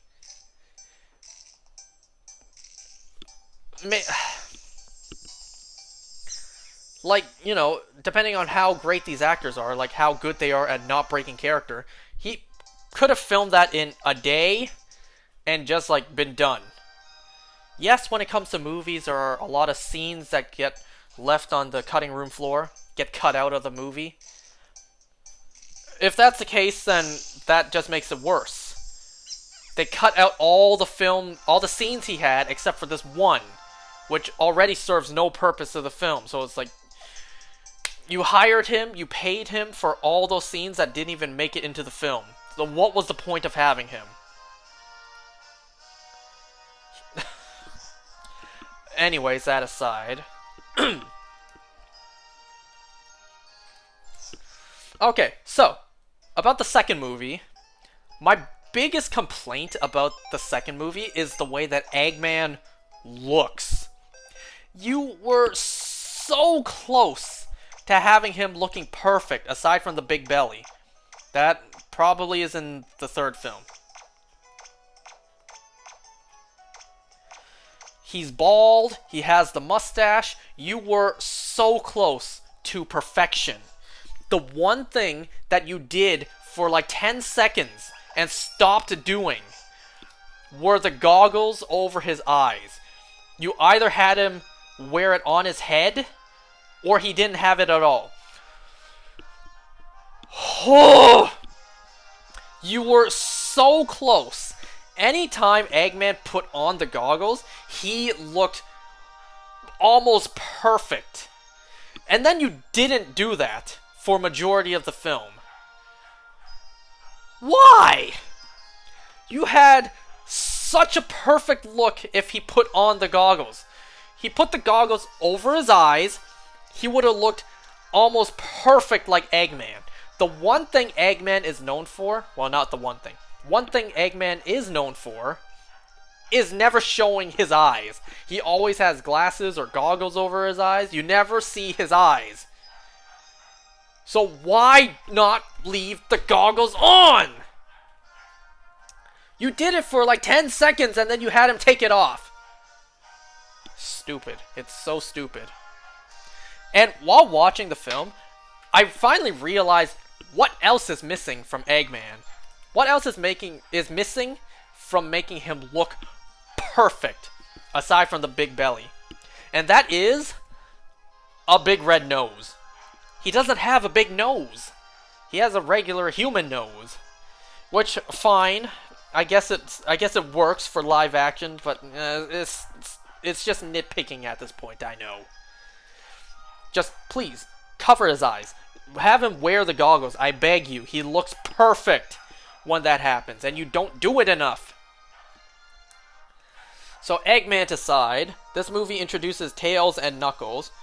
Just like my complaints with the first movie, the fact that these characters' traits are turned up to a T, cranked up to 11. Yeah, that's the same again. Sonic is like on another level of impulsive in this film. He's better. He's definitely better than the first film. Eggman also better. He acts more like Eggman in this film than he did in the first film. Knuckles though, yeah. He acts very much like Knuckles, just turned up to 11. The only character who actually acted normal, acted like the character should from the source material, is Tails. Tails acted perfectly. Tails was not over the top. Tails was not, like cranked up to 11. Tails was perfect. Absolutely perfect. His design was spot on. The way his character acted was immaculate. Tails was perfect in this film. The human characters, the human sidelines were heavily pushed to the side in this film, which is, yes, that is exactly what we want. We don't want to see humans. We want to see the CGI characters. That's what we came to see this film for. So there was not as much human characters in this film, which is, yes, perfect. Unfortunately, when the humans were on screen, it was a bit of a drag.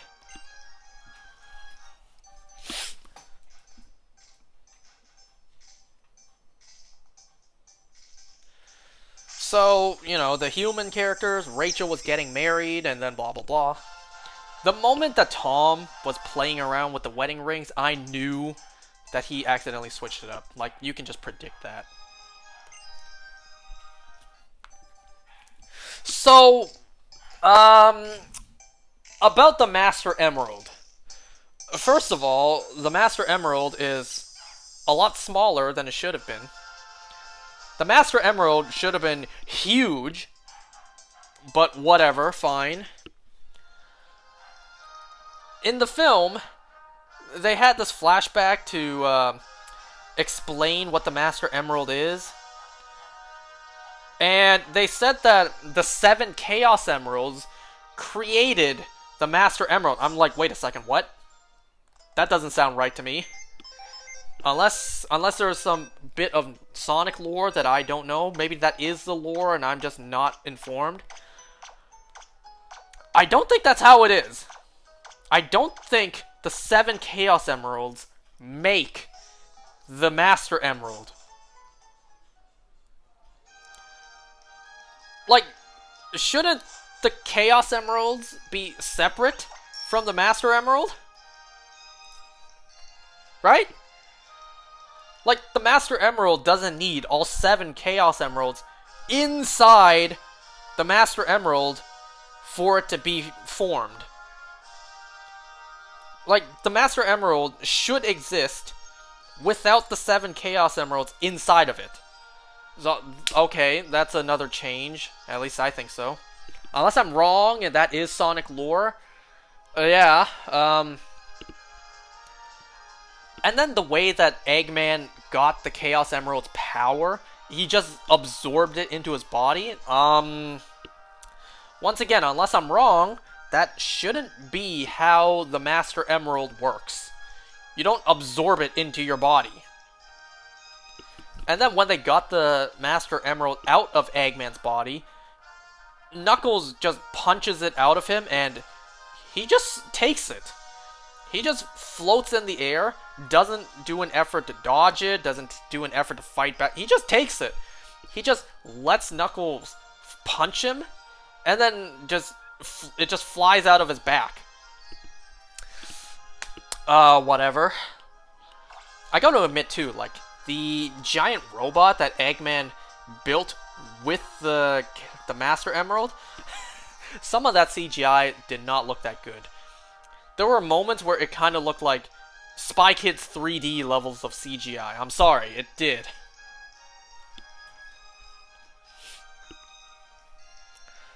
So, anyways, another thing that I was questioning was, okay, so the Master Emerald was hidden on Earth, and you had to go to, like, snowy mountains to get the first clue or get the compass to find it.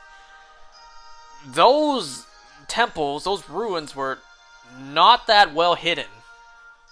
They just walked into a cave and it was literally right there.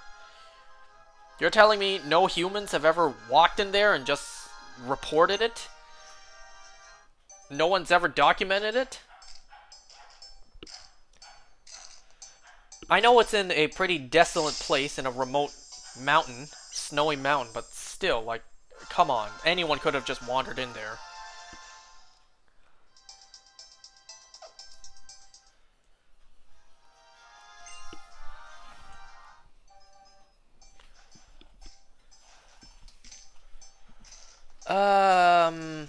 Another thing that I kind of scratched my head on was the dancing scene.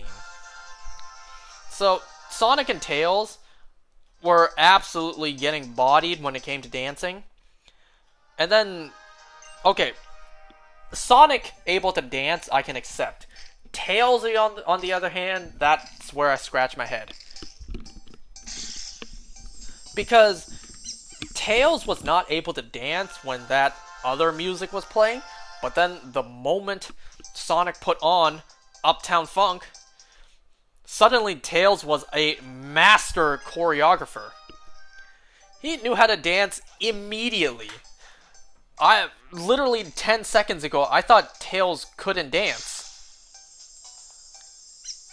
I know Sonic 10 seconds earlier couldn't dance either, but you know, it's like, Sonic I can understand. Sonic has been on Earth for a long time. He probably picked up some dance moves along the way. But Tails?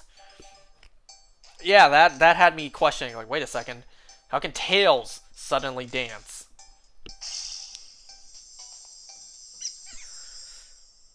So, the way that I think of it is like, Tails said he was watching Sonic for a while, so maybe he watched Sonic dance and picked up some moves? I don't know, that's just me making excuses for the movie, though.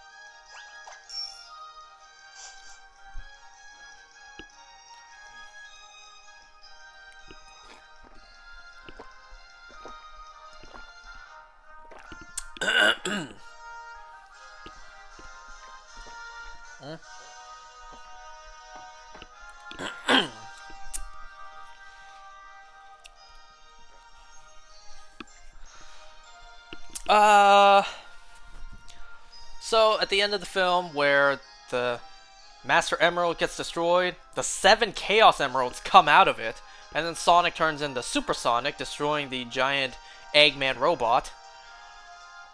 My question is, what happened to the Chaos Emeralds? They just flew off, and Knuckles just fixes the Master Emerald. They never explained what happened to the Chaos Emerald. They didn't say, like, oh, he just, like, put it back into the Master Emerald. No. The Chaos Emeralds flew off, and the Master Emerald is fixed. So they never explained what happened to the Chaos Emeralds. Alright, it's your bedtime. Well, thanks for watching. Thanks for showing up. See you next time.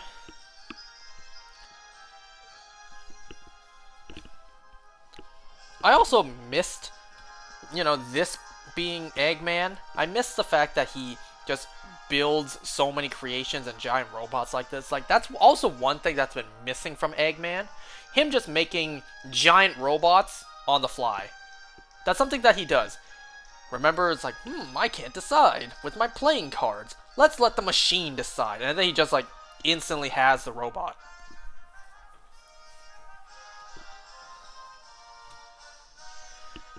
So I do want to see Eggman,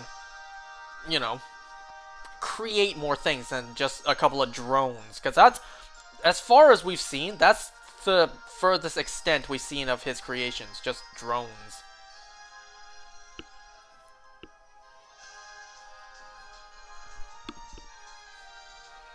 Ugh.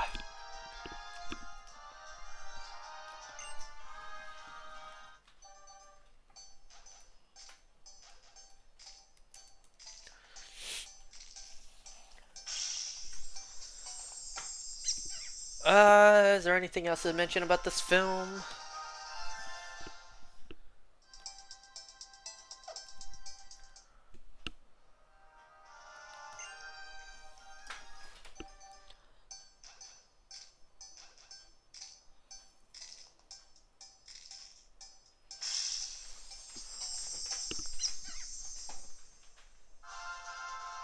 Oh yeah, one more thing. I found it kind of weird that Eggman and his minion, what was his name? Silas Stone? No, Agent Stone. What was his first name? Whatever. Like, Agent Stone, like, all of Eggman's stuff, he already had his logo before coming back. Like, the moment Eggman stepped back into the room with his new look, big mustache and bald, the moment he stepped into the room, he already had his logo with the big mustache and the bald head. Like, he already had that beforehand.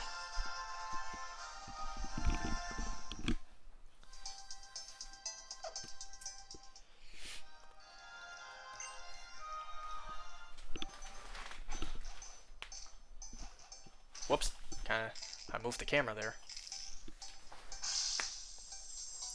What's my phone power at? 63%.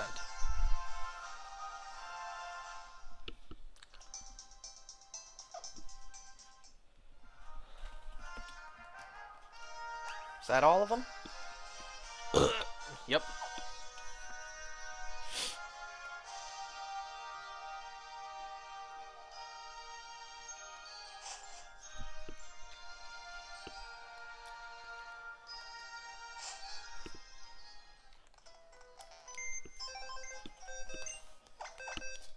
Oh, wow. Whoops, I really knocked the camera there. Let's see, that is 3 boxes.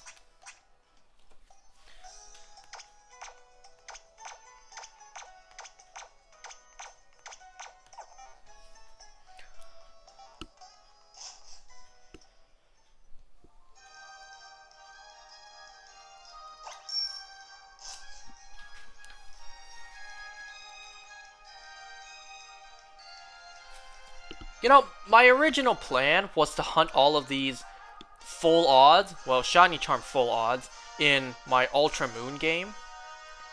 But then I thought, wouldn't it be kind of cool if I got it in the original X and Y? That way, if and when I can put these into Legend ZA, it would say, like, originated in the original Kalos region or whatever.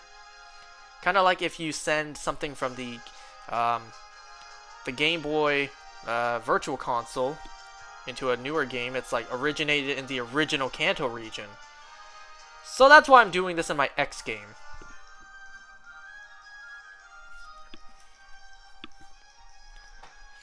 So I'm excited for Sonic the Hedgehog 3. It looks like, well, I don't know if they're going to do Space Colony Arc. They might just do something on Earth.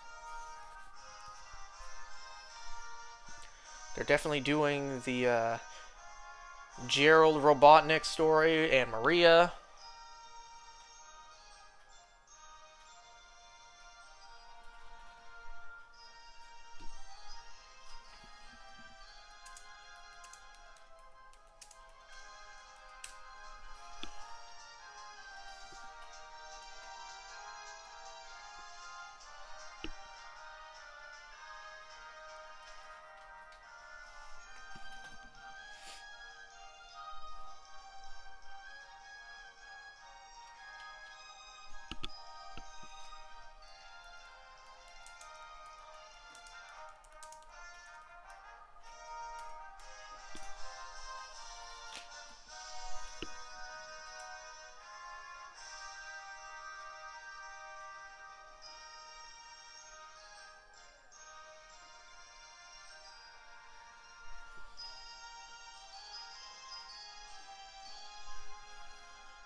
I think maybe I'll do one more box and then call it for tonight. So we would have done 4 boxes out of 27.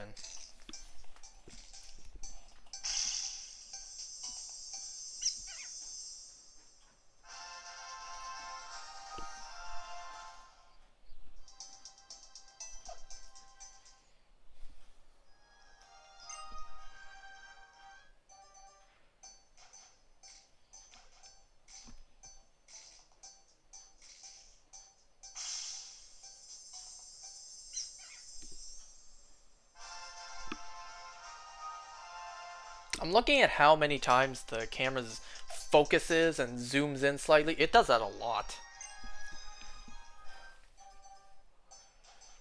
I would imagine if it was shot on iPhone, it wouldn't do that very much. But no, it looks like it does that quite a lot.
Okay, I'm gonna try this to see what'll happen. What happens if I just do this?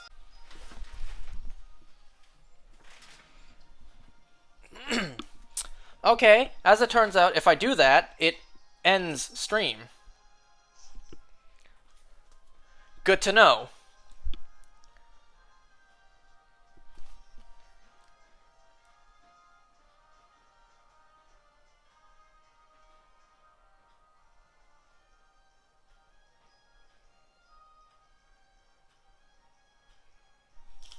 Yeah, good to know. It turns out if I do that, it ends the stream.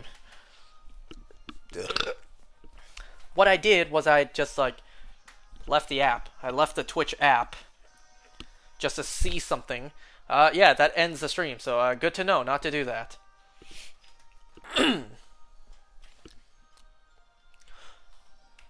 So here's why I did that. So before doing this, I double checked when the last time I opened my X and Y games were. It's been so long I forgot which one was my main copy. Which one was the game that I played primarily on.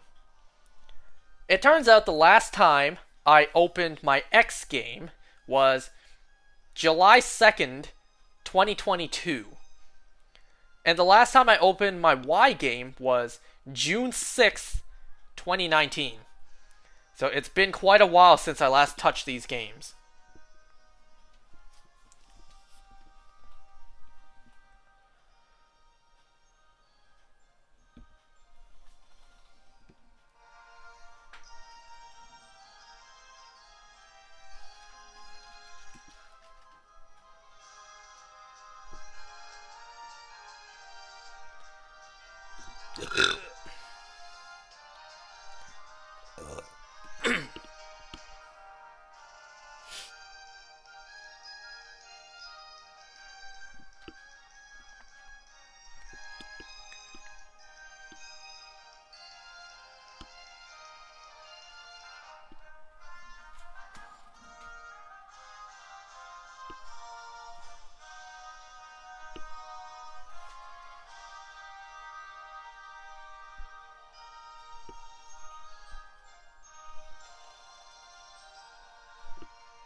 Yeah, I'm just gonna finish a fourth box of eggs and then I'm gonna go. I'm quite tired today.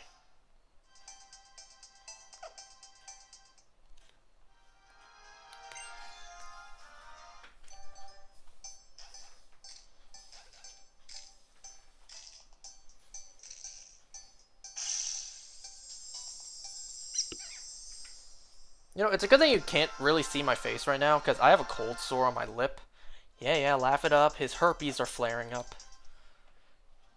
I didn't even have them yesterday morning when I woke up. Yesterday, as I was heading to work, I was scratching my lip.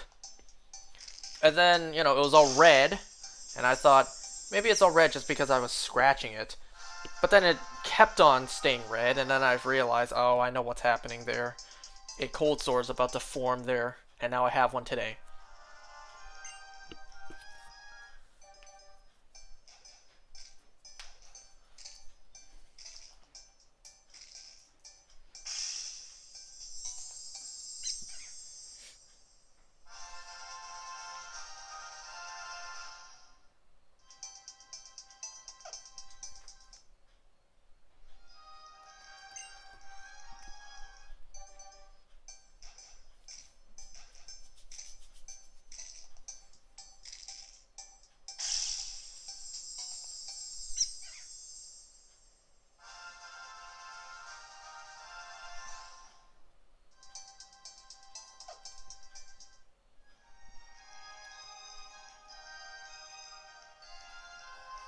Is that all?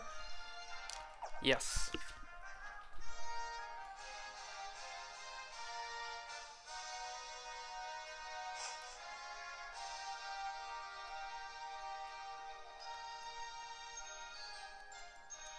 Man, stinking camera in this game sometimes.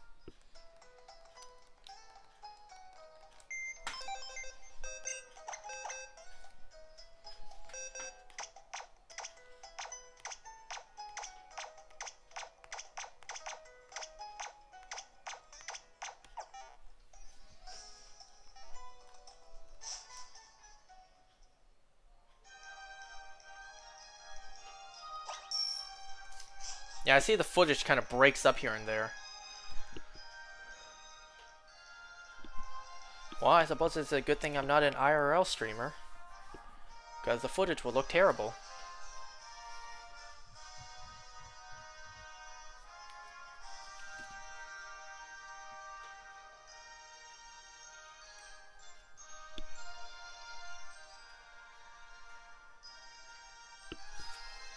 So this actually took a lot of setting up to do. Aside from collecting all the eggs one by one, I needed to get the shiny charm in this game, otherwise the hunts would take a very long time, and I have 9 to do. So luckily in my X game, right here, I only needed like just over 100 more Pokemon for my Pokedex to be completed. And I thought, I can do that, that's doable. Just over 100, I can do that. I had no problem with it. Most of the ones I needed were pretty simple. I either need to breed it, or just be patient and catch it. Something like Politoed or Huntail, I could catch in the wild, it would just take some time. And then there were some Pokemon that were a bit more of a challenge. Stuff like Drillbur and Woobat. I could only get those on Mirage Islands or Mirage Caves in Oraz, which is down to chance. So what I did instead was I went into my black game, caught one in a cave, and just transferred it up. The one Pokemon that was the biggest challenge, which took a very long time for me to get, was actually Aromatisse. Aromatisse was the very last Pokemon I needed to complete my Pokedex to get the shiny charm, and that was the only one, the last one I needed. It was the only one that I could not do alone. I needed someone to trade to get that, because you cannot catch it in the wild in any game. And remember, Gen 6 completing the Pokedex, you can only do it from Gen 6 and below. Gen 7 Pokemon cannot go backwards. So I had to be patient and wait for someone to let me borrow their 3DS in order to trade myself. And my friend let me borrow his 3DS, which is right here, literally to do just one trade. So, because of this, I kind of want to try to use Aromatisse in the new game. Just because, well, you were such a menace for me to get. That kind of makes me want to try and use you, because I've never used an Aromatisse before. So in the new game, I might have an Aromatisse on my team, just because it was the very last Pokemon I needed to complete the Pokedex and get the shiny charm in this game in order to do this.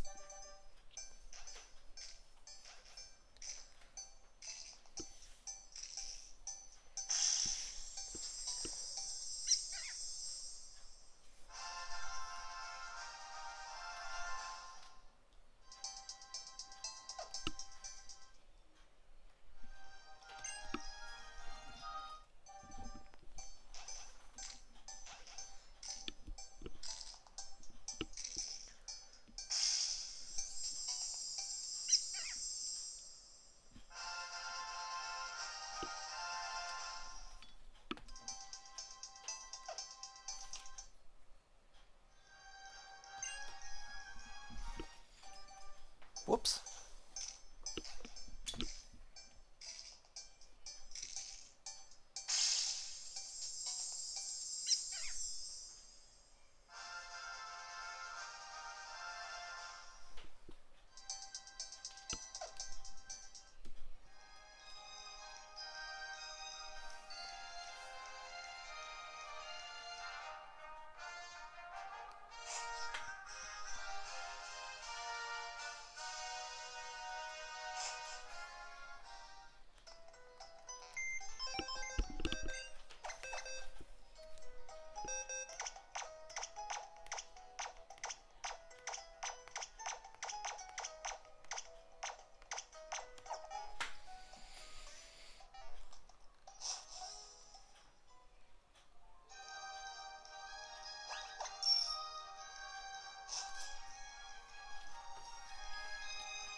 I see the footage keeps breaking. I don't know why it does that.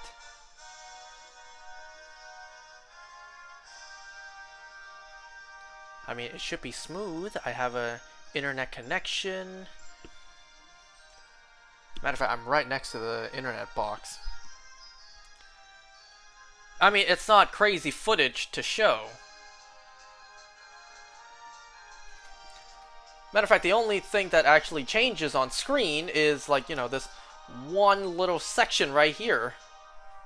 So it's like, why is it so hard for this thing to focus? I mean, yeah, my hand moving just now kind of broke the footage too.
So if I hatch 120 eggs tonight, and I had 810,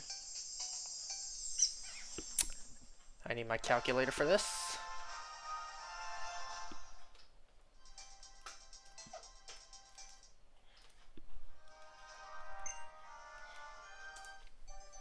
I would have 690 eggs left. Nice.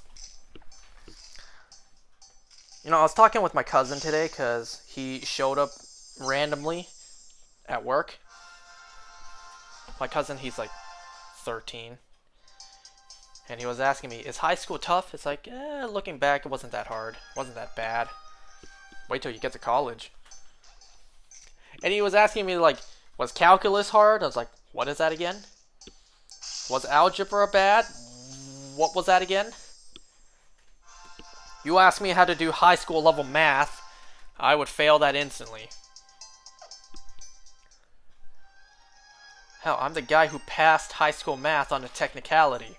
I got a 49.5, and because they had to round it to whole numbers, I got a 50, so I passed. So I passed high school math on a technicality. If not for that, a 49.5 would have been a fail.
just gonna log into something over here.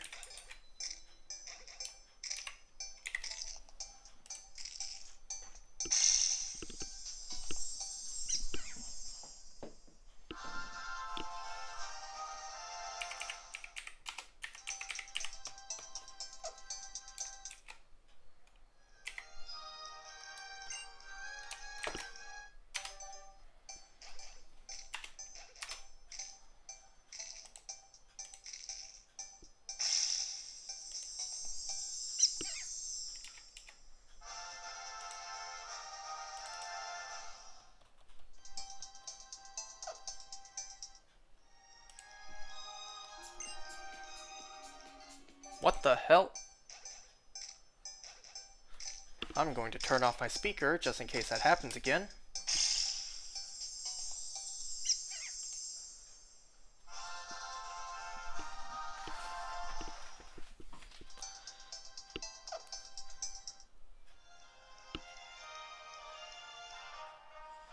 Alright, this is going to be the last batch of eggs I hatch. Well, the next one. And then that'll be it for tonight. Ugh.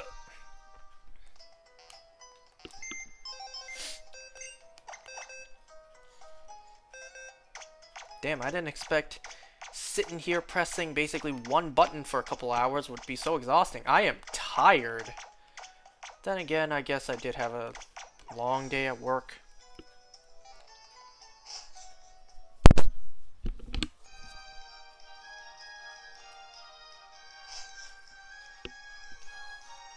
I had a customer earlier today. The thing he wanted a Givenchy frame for, it was 600 bucks, but he's like 400 cash? No, that is ludicrous. The lowest we did was 550 cash, but he just kept on asking like 400 cash. Man, this dude even had the nerve to be like, I'm a brother from EY or whatever he said. He was a black individual, and I don't know, he actually tried to use like, this is gonna sound, I don't know if this is gonna sound mildly offensive or not. He actually tried to use the fact that he was black to try to lower the price. He said he was like a brother from somewhere else, like, can you please lower the price? It's like, sir, what does that have to do with like lowering the price for you? So anyways, 600. My mom, the boss, lowered it to 550. So he kept on asking, like, come on, please, 400. We kept on saying no. My mom and sister kept on saying no. So then I tried to chime in, like, 550 is already very discounted for you. It was originally 600, which is already discounted, and then we just gave you more. 550 is the best we're doing. And then he just said, like, I'm not talking to you. I'm talking to them. And then I just walked away at that point. So he wanted it for 400 cash. We said no. He walked around. He really had the nerve to come back and be like, 450 cash, please. Like, he literally put his hands together to pray. Like, he really did this. He's like, please, 450 cash, please. With a big smile on his face, we just kept on saying no. I really don't understand people out there. Like, do you not take no for an answer? Do you know what the word no means? It's like, can you do this? No. Please? Okay, fine. Like, is that what you expect? Like, why? We should be selling it for 600. We already lowered it to 550. Why should I sell it to you for 400 when I can just patiently wait for someone else who will buy it for, you know, hopefully the 600? You know, my friend would argue, like, I would rather have the money now, you know? Like, waiting for someone else to buy it later on is a gamble, because you never know if anyone ever would buy it. I'd rather just, you know, sell it and have the money now. It's like, not for that price.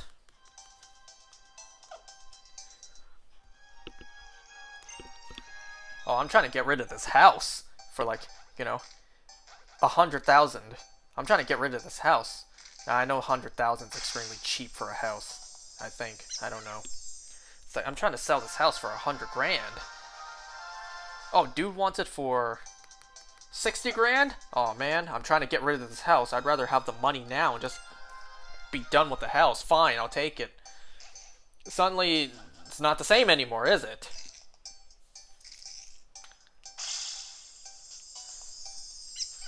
I'm trying to get rid of this car, and I'm trying to sell it for, 15K. It's like, here's 8K. Man, I'd rather just sell the car now and just have the money now.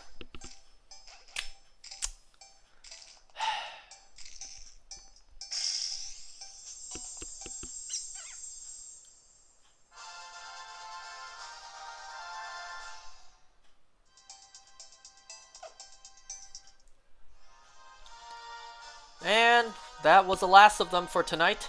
120 eggs, no shiny. We will continue this next time.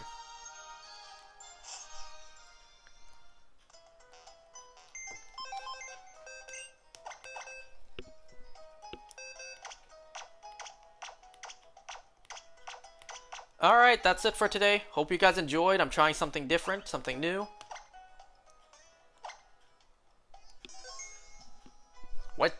Wait a second. Oh no, that was saying like last saved. Because that said August 25th. Like that's not today's date. Okay. Thanks for watching, guys. See you next time.